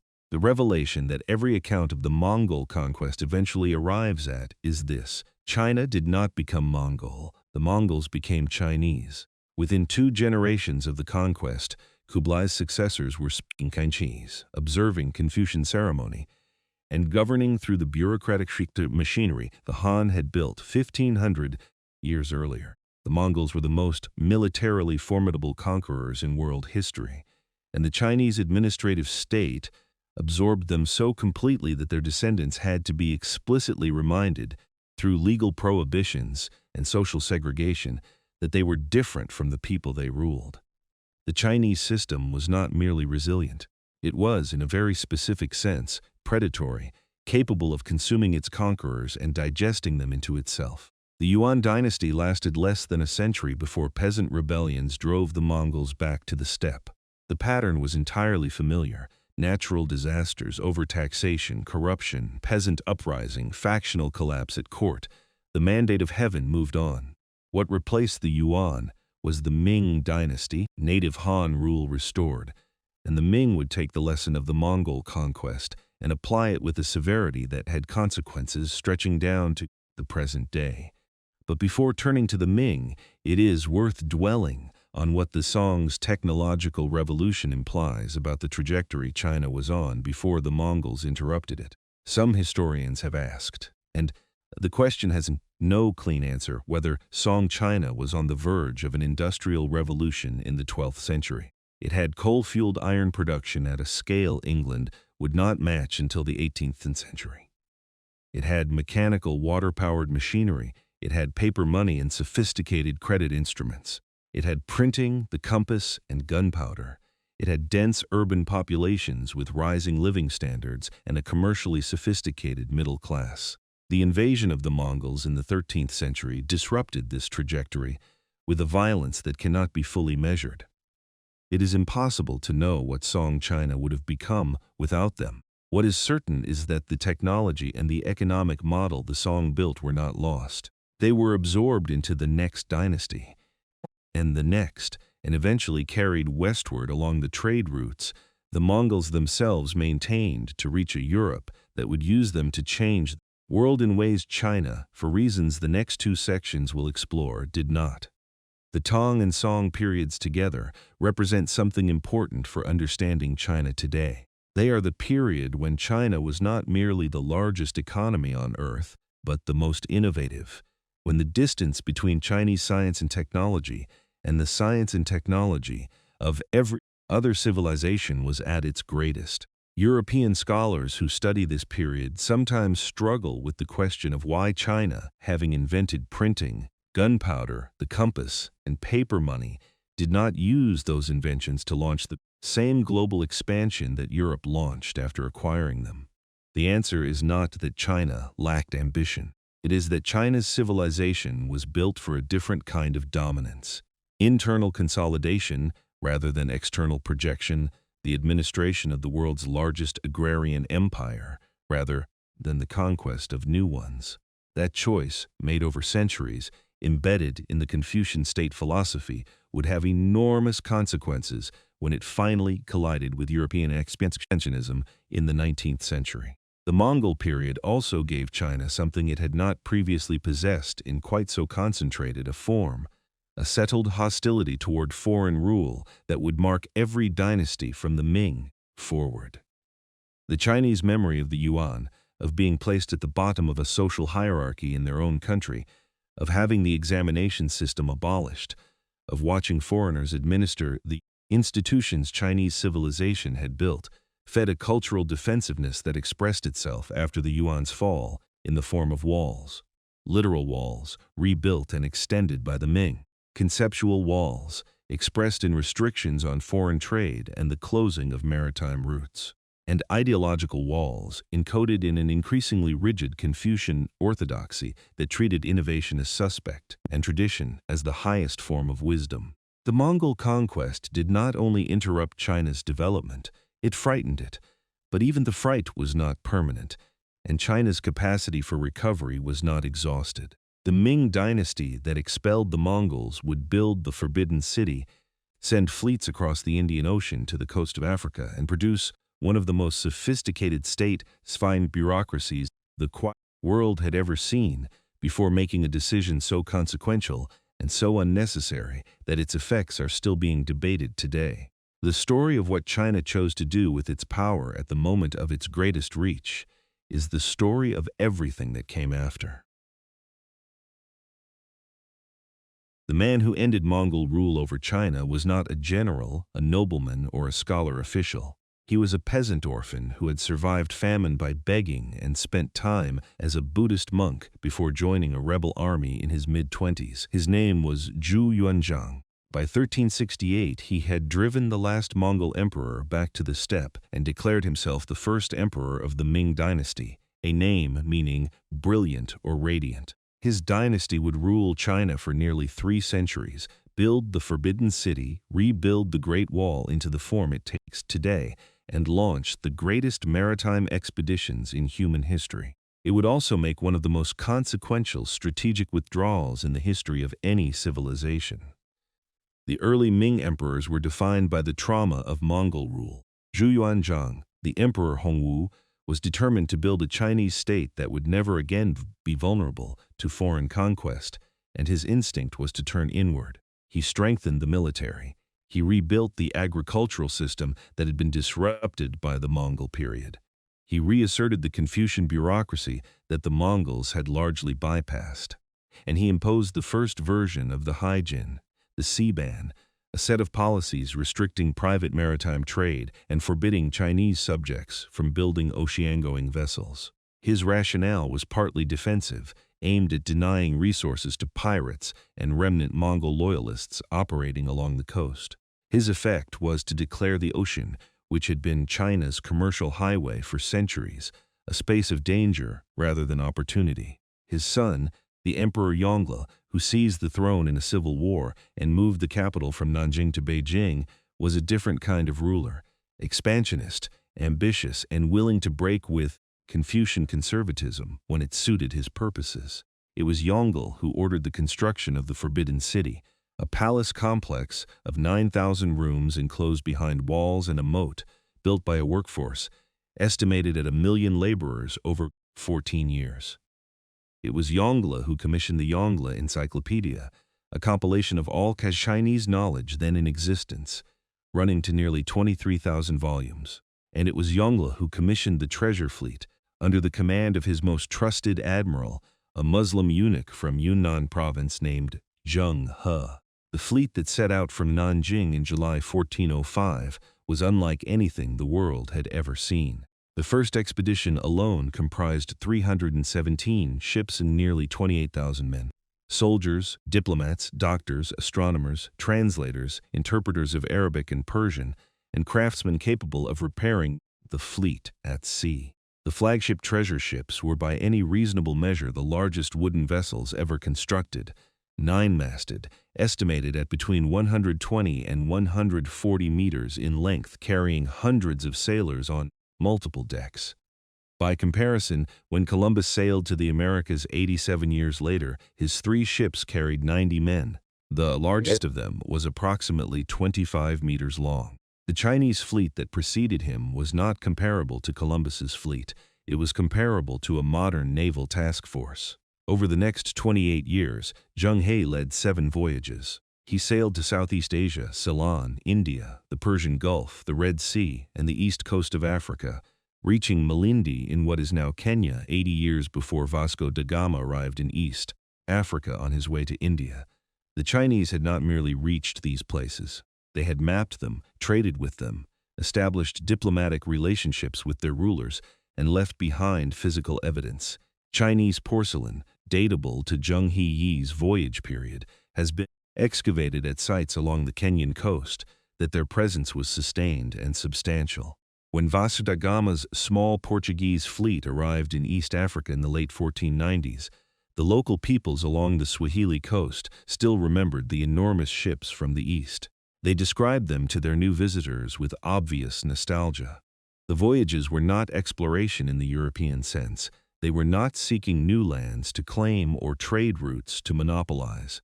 Their purpose was tribute and projection of Chinese power. The Ming court was not interested in conquest.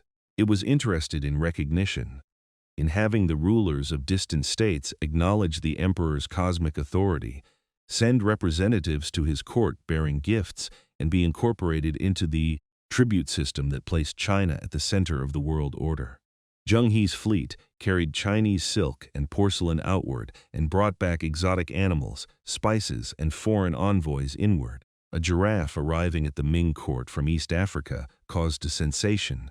The Chinese identified it as a Qilin, the mythical creature that appeared only in the reign of a virtuous emperor, and took its arrival as confirmation that the mandate of heaven was securely held. Then, in 1424, the Emperor Yongle died. His son, the Hongxi Emperor, immediately ordered the voyages halted.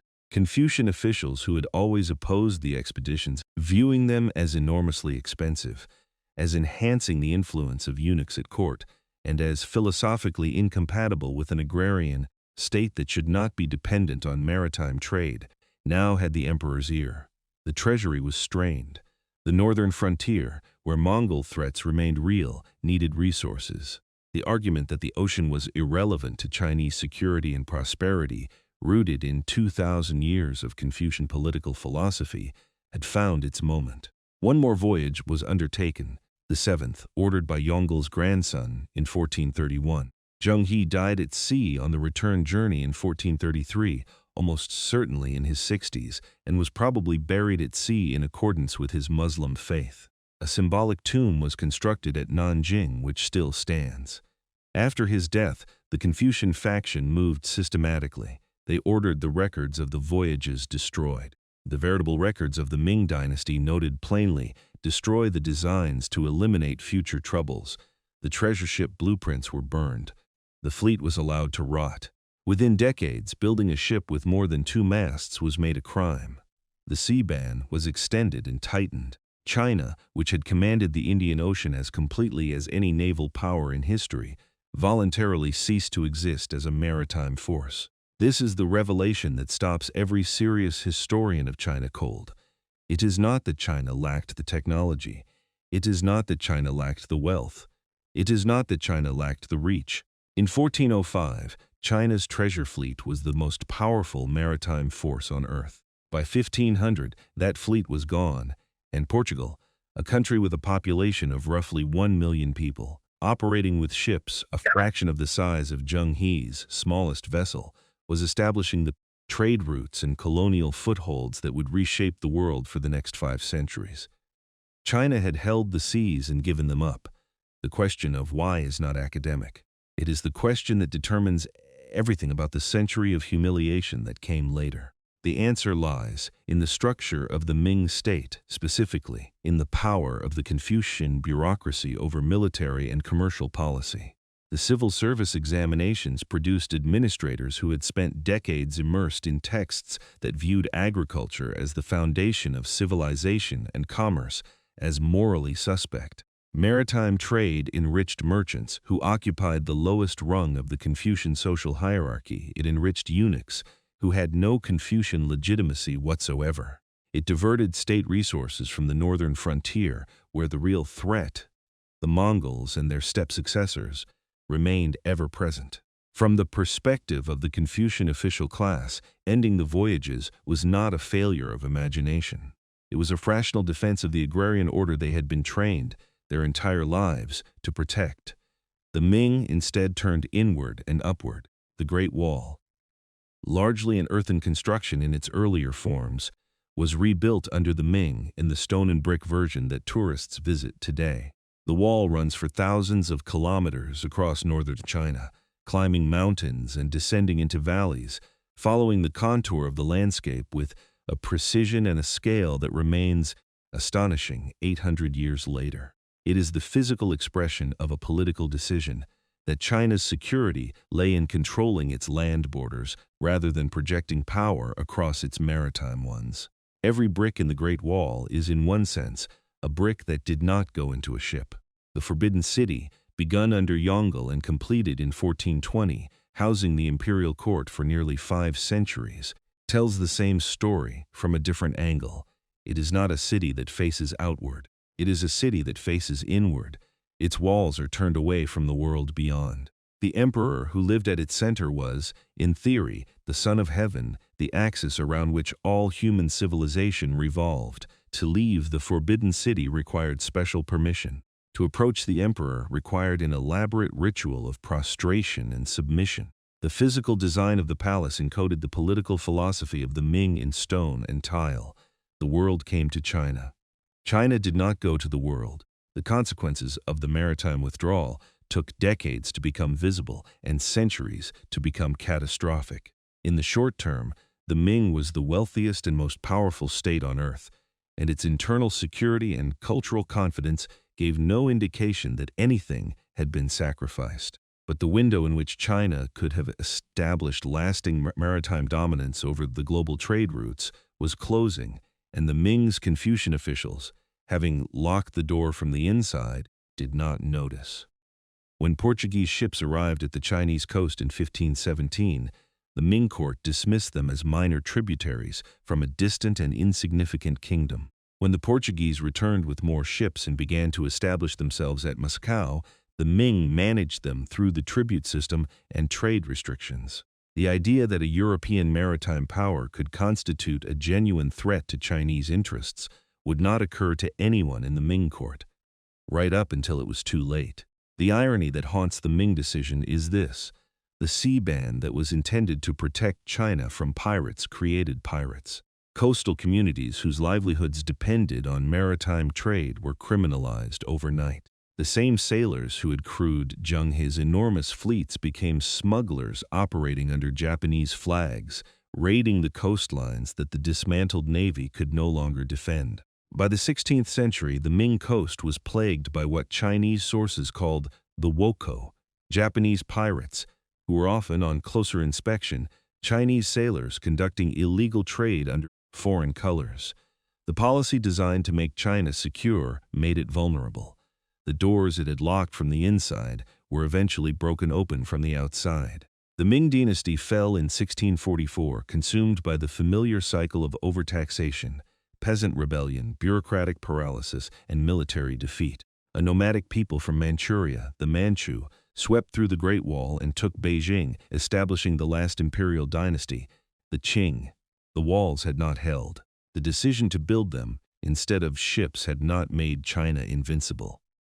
It had merely postponed the collision with an outside world that was no longer willing to wait. The next 2 centuries would show China and the world exactly what that collision cost. In the early 19th century, the Qing dynasty presided over an empire that was still, by every available economic measure, the largest and richest in the world. China's share of global GDP had declined somewhat from the 33% peak of 1820, but it remained far larger than that of any European state. The Qing court governed roughly 400 million people, more than the entire population of Europe, across a territory that stretched from the South China Sea to Central Asia. To Western visitors who managed to reach the imperial capital, what was about to happen to it was not inevitable, and it was not primarily China's fault, but it was coming. The collision had been building for decades. European demand for Chinese goods, silk, tea, porcelain, had been intense since the 16th century, but China had no corresponding demand for European products. The result was a chronic trade imbalance that drained silver from European treasuries into Chinese ones.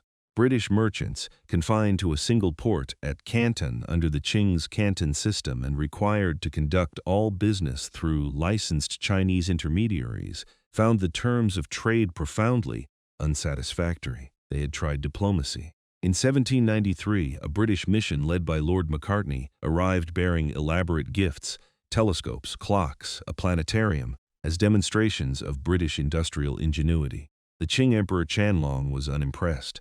His response to King George III was unambiguous. The Celestial Empire possessed all things in prolific abundance and lacked no product within its borders. China did not need Britain, and China did not intend to pretend otherwise. What Britain found instead of a trading partner was a commodity. Opium, grown in British India, was exactly what China's merchants would buy. The British East India Company began exporting it to China in growing quantities in the late 18th century, and by the 1830s, the trade had reached a scale that was producing a social catastrophe. Millions of Chinese were addicted. The drain of silver to pay for the drug had reversed and was now flowing out of China rather than in. The Qing government understood perfectly well what was happening. In 1839, the emperor sent a senior official named Lin Zish to Canton with orders to end the opium trade permanently. Lin arrested Chinese dealers, blockaded the foreign trading compounds, and demanded that British merchants surrender their entire opium stockpile. When they eventually complied, he had British opium destroyed by dissolving it in seawater. He also wrote to Queen Victoria, appealing to her conscience, asking how a country that forbade the domestic sale of opium could justify selling it to others. The letter received no reply. Britain's response was to send warships. The First Opium War began in 1839. Chinese soldiers, many still armed with traditional weapons or firearms decades out of date, faced British steam-powered gunboats and modern artillery. The technological gap was not a difference of degree, it was a difference of kind. The Industrial Revolution that China had been on the edge of producing during the Song Dynasty, then deflected by the Mongol conquest and buried by the Ming's maritime withdrawal, had happened in Britain instead, and its military consequences were now arriving on China's coast.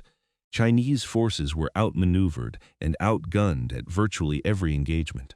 By 1842, the Qing had no choice but to accept whatever terms the British chose to impose. Here is the revelation that reframes the entire encounter. At the moment, Britain forced the Opium Wars on China. China's economy was still larger than Britain's. The country being treated as too backward to be dealt with as an equal was, by every measurable standard of aggregate economic output, wealthier than its aggressor. What China lacked was not wealth. It was the specific military technology produced by the Industrial Revolution, which China had not undergone. The defeat was not a defeat of a weak civilization by a strong one. It was a defeat of an agrarian empire by an industrialized one, a distinction that matters enormously because China's Confucian officials had spent 4 centuries dismissing the West as irrelevant, and the dismissal was, economically speaking, not entirely wrong. They were just catastrophically wrong about military power. The Treaty of Nanjing, signed in 1842, was the first of what Chinese history calls the unequal treaties. Agreements that were not negotiated between equals but dictated by the victor to the defeated. China ceded Hong Kong Island to Britain in perpetuity. It opened 5 ports to British trade: Canton, Amoy, Fuzhou, Ningbo, and Shanghai. It paid indemnities totaling 21 million silver dollars, including 6 million specifically to compensate British merchants for the opium that Lin Zexu had destroyed. Foreign nationals on Chinese soil were granted extraterritoriality, meaning they were not subject to Chinese law, even on Chinese territory. The message encoded in every clause was the same. China was no longer sovereign on its own land. The Second Opium War followed in 1856, this time with France fighting alongside Britain. Anglo-French forces sacked and looted the old Summer Palace, one of the most magnificent imperial gardens in Chinese history, containing centuries of accumulated art and cultural treasures, and burned it to the ground. The peace terms were harsher than before. More ports opened. The opium trade was formally legalized. Russia, using the chaos of the conflict as cover, extracted enormous territorial concessions in the north, annexing Outer Manchuria, a territory larger than France and Germany combined. China was being carved up from multiple directions simultaneously, and each carving made the next one easier. The Taiping Rebellion, which erupted in 1850 and lasted until 1864, was in some ways the internal counterpart to the external humiliation. A catastrophic implosion driven by the same forces that had made the king vulnerable to Britain. Social dislocation from the Opium War, economic disruption from the Silver Drain, peasant misery from failed harvests, and the deep resentment of Manchu rule among the Han majority combined to produce a millenarian uprising of extraordinary violence. The rebellion's leader, Huang, who believed himself to be the younger brother of Jesus Christ, established an alternative state in southern China that held Nanjing for a decade. The civil war that resulted consumed between 20 and 30 million lives, making it one of the deadliest conflicts in human history up to that point. The Qing suppressed it, but the cost nearly broke the dynasty.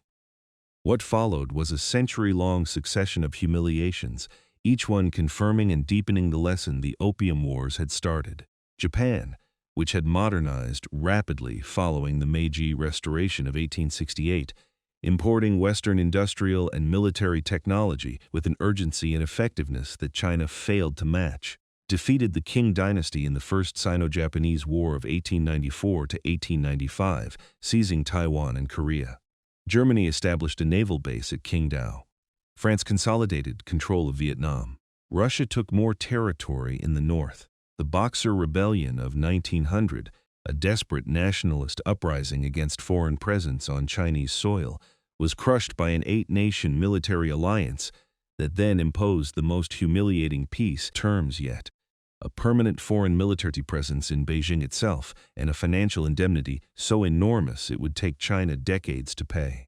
The Qing dynasty fell in 1911, overthrown not by foreign conquest but by internal revolution, its own military commanders refusing to defend it, its own officials negotiating its abdication. The last emperor, a 6-year-old boy named Puyi, was removed from the Forbidden City with a pension and allowed to remain in the imperial apartments until 1924.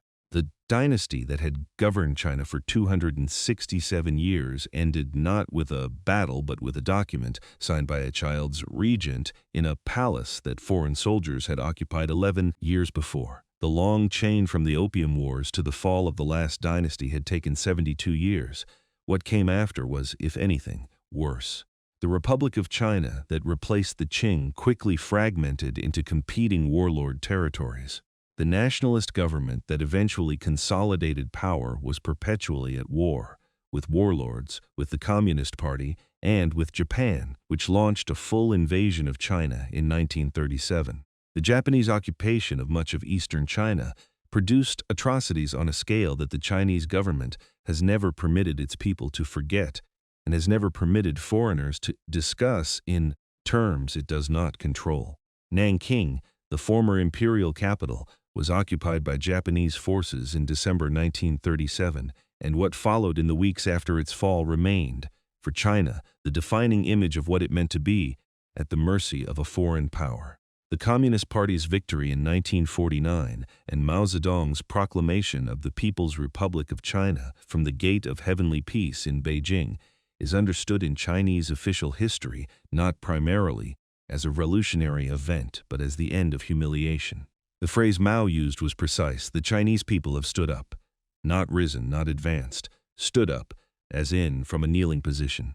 The century from 1839 to 1949 had been, in the Chinese national narrative, a century spent on their knees before foreign powers that had no right to place them there. The party's foundational claim to legitimacy was not that it had built socialism. It was that it had ended the 100 years of subjugation.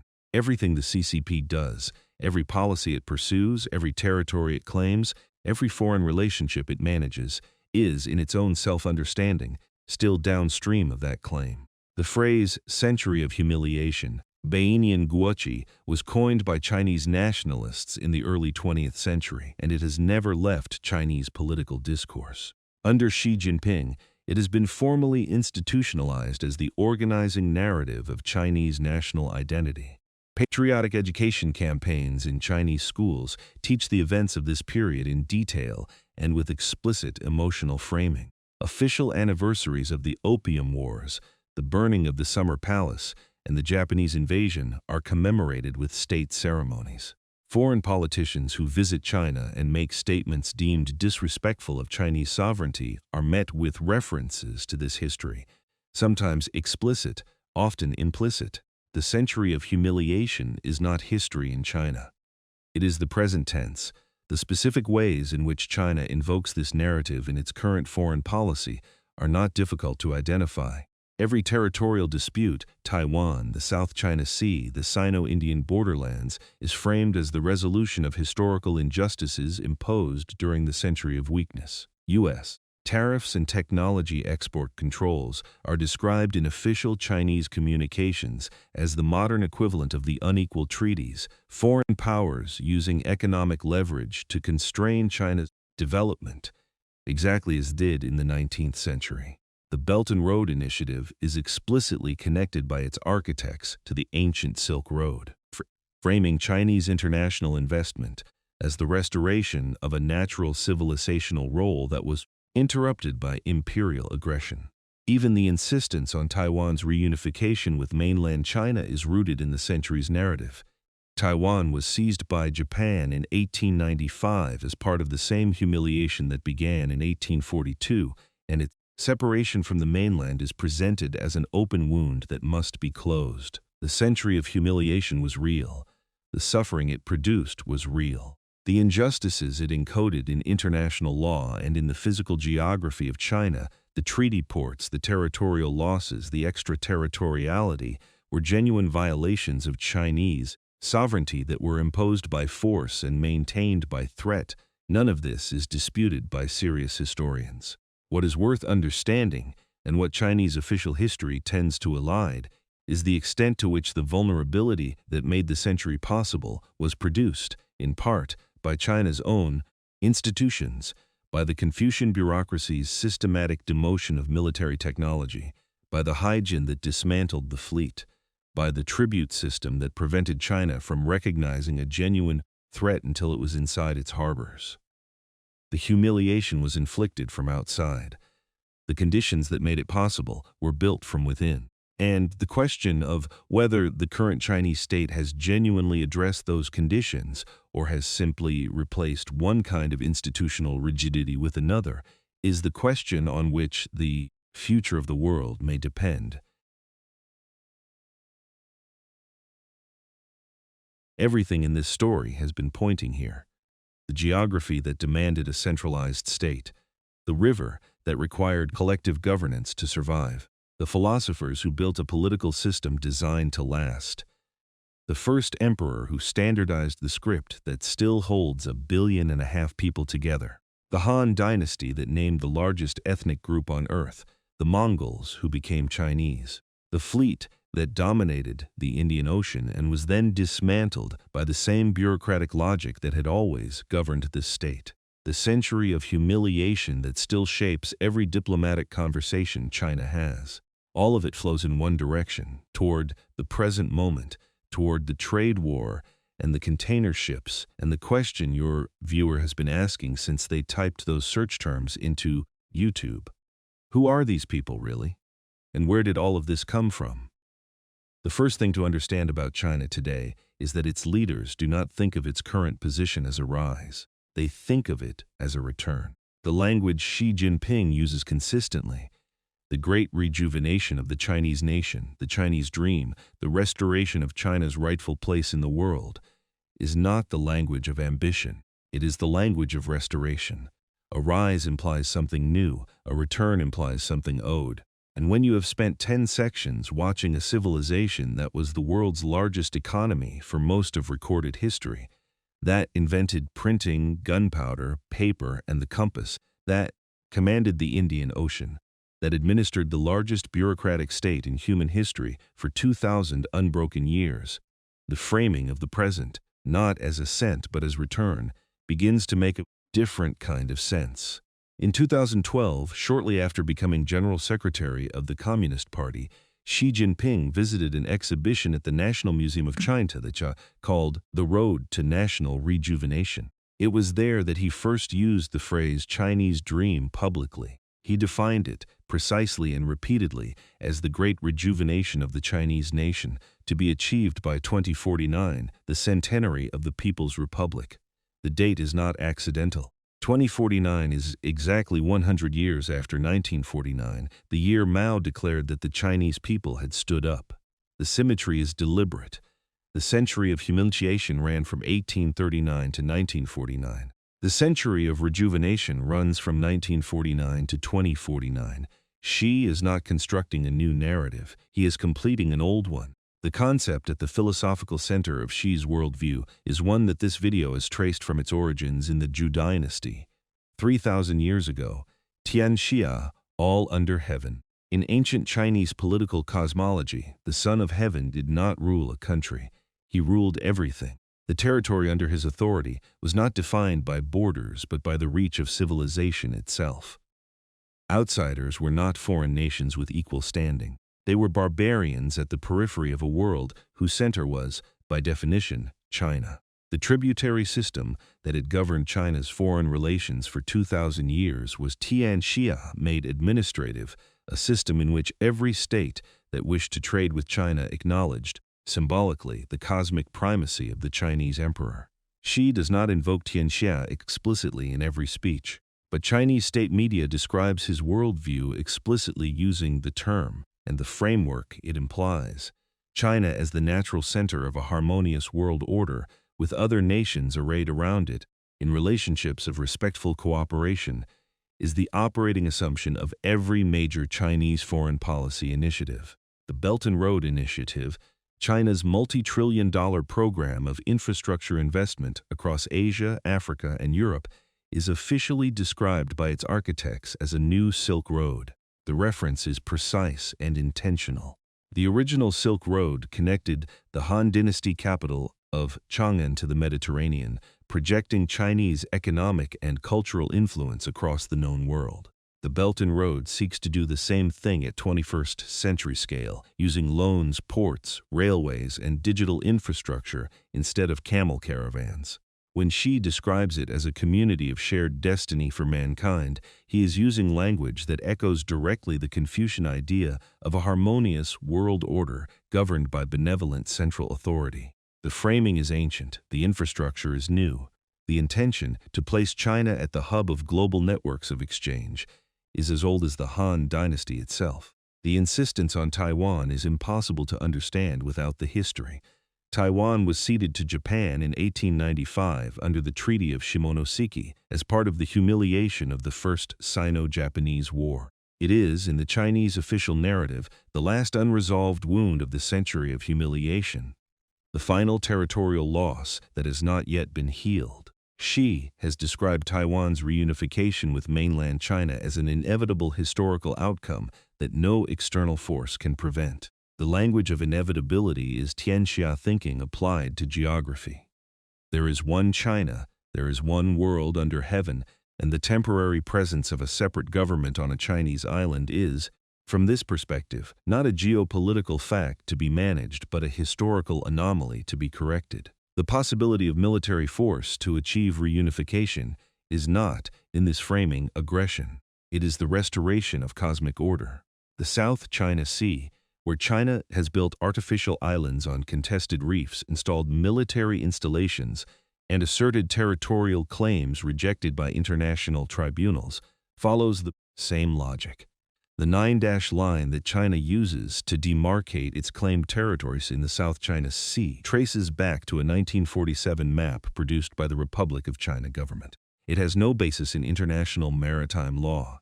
It has a very clear basis in the Chinese concept that the waters surrounding the Middle Kingdom are, historically and cosmically, Chinese waters. When Chinese officials respond to international criticism of these claims by invoking the country's thousands of years of history in the region, they are not making a legal argument. They are making a Tianxia argument that the world order China believes it is restoring is older and more legitimate than the international legal framework that the West built after 1945. The trade war with the United States, which began in 2018, and which in 2026 remains unresolved, is framed in Chinese official discourse in terms that draw directly on the century of humiliation. American tariffs and technology export controls, particularly restrictions on advanced semiconductors and artificial intelligence components, are described by Chinese state media and official publications as the modern equivalent of the unequal treaties, a Western power using economic leverage to constrain China's development, to keep China dependent and second-tier, to prevent the restoration of the natural order in which China is at the world's center. The framing is historically resonant and domestically effective, transforms a trade dispute into a civilizational struggle, and it draws on 2,000 years of Chinese historical self-understanding to do it. The Confucian legalist synthesis that ran China for 2,000 years has never been replaced. It has been updated. The Chinese Communist Party presents itself as Confucian in its emphasis on social harmony, collective welfare, and the moral authority of the state. It operates as legalist in its use of codified law, surveillance infrastructure, and the systematic management of information to maintain social order. The imperial examination system that produced the scholar officials of the Han and Tang and Song dynasties has been replaced by the university entrance examination, the Gaokao, which still functions as the single most consequential meritocratic test in the world, determining the life trajectories of tens of millions of young Chinese people every year, and still encoding the assumption that admission to the governing class requires demonstrated intellectual ability. The form has changed, the function is the same. The dynastic cycle has not ended. It has been interrupted. The People's Republic of China is, in structural terms, a dynasty, a political order founded by a charismatic leader following the collapse of the previous order, legitimized by a claim to have restored peace and prosperity after chaos, governed through a centralized bureaucracy and threatened by the same pressures that brought down every previous Chinese dynasty. Factional competition within the governing elite, popular resentment from below when the system fails to deliver, and the perpetual tension between centralized control and the demands of a society too large and diverse to be managed from a single point. Every Chinese leader since Mao has governed in the shadow of the dynastic cycle, knowing what it means when the mandate of heaven, under whatever name, begins to slip. Xi Jinping's consolidation of power, his elimination of term limits, and his personalization of authority all follow patterns that anyone who has read the history of the Han or the Ming will find familiar. There is a question that every serious analyst of China eventually has to face, and it has no clean answer. The century of humiliation was produced, in significant part, by the institutional rigidity of the Confucian state, by its systematic demotion of commerce and military technology, its dismissal of foreign knowledge, its assumption that China was the center of the world, and therefore had nothing to learn from its periphery. The current Chinese state has addressed the commercial and military dimensions of that failure with remarkable effectiveness. China is now the world's largest manufacturer, its largest trader, the holder of the world's largest foreign exchange reserves, and the possessor of a military that has been modernizing at a pace that has alarmed every Western defense establishment. But the political dimension of the failure, the institutional structure that prevents course correction from below, that punishes dissent, that concentrates authority in a single ruling party and, increasingly, in a single leader, remains intact. The question of whether this structure will produce its own version of the crisis it failed to prevent in the 19th century is not academic. It is the question on which the future of the world depends. There is something else worth sitting with, and it is the thing this entire video has been building toward. The viewer who started by recognizing the trade war and the container ships, and the question of where China's power came from, has by now watched a civilization assemble itself over 8,000 years. They have seen the lowest plateau in the flooding river demand the first state. They have seen the Oracle Bones record 3,000 years of human anxiety. They have watched Confucius fail in his lifetime and govern the world after his death. They have watched the Mongols become Chinese and the greatest fleet in history be reduced to ash by the same bureaucratic logic that built it. They have watched a century of genuine suffering produce a political memory so intense it still shapes every decision made in Beijing today. None of this is a simple story. None of it produces a simple conclusion. What it produces is understanding. And understanding China, its self-perception, its historical grievances, its civilizational ambitions, its institutional DNA, is not optional anymore. It has not been optional since the moment China became the world's largest trading nation. It certainly is not optional now when the relationship between China and the United States is the most consequential bilateral relationship on Earth. When the decisions made in those two capitals will determine the conditions under which every other country on Earth operates for the next 50 years. The man who sat in front of his television in Kansas City or Birmingham or Vancouver and typed "History of Ancient China" into a search engine was not looking for an academic lecture. He was looking for what every serious person looks for when the world becomes genuinely confusing. He was looking for the story that makes sense of it.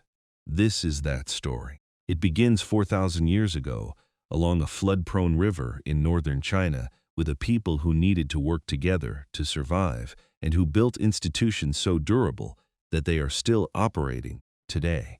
It runs through dynasties and conquests and philosophical revolutions and maritime empires and a century of genuine humiliation. And it ends, if it ends anywhere, not in 1949, not in 1978, not in 2012, but right here, right now, in the world we are all living in together. China is not rising, it is returning. And whether that return produces a new world order of relative stability or a collision between two civilizational systems that cannot accommodate each other may depend, more than anything else, on whether enough people in the West understand the story well enough to engage with it honestly. That understanding begins here. It begins with the river.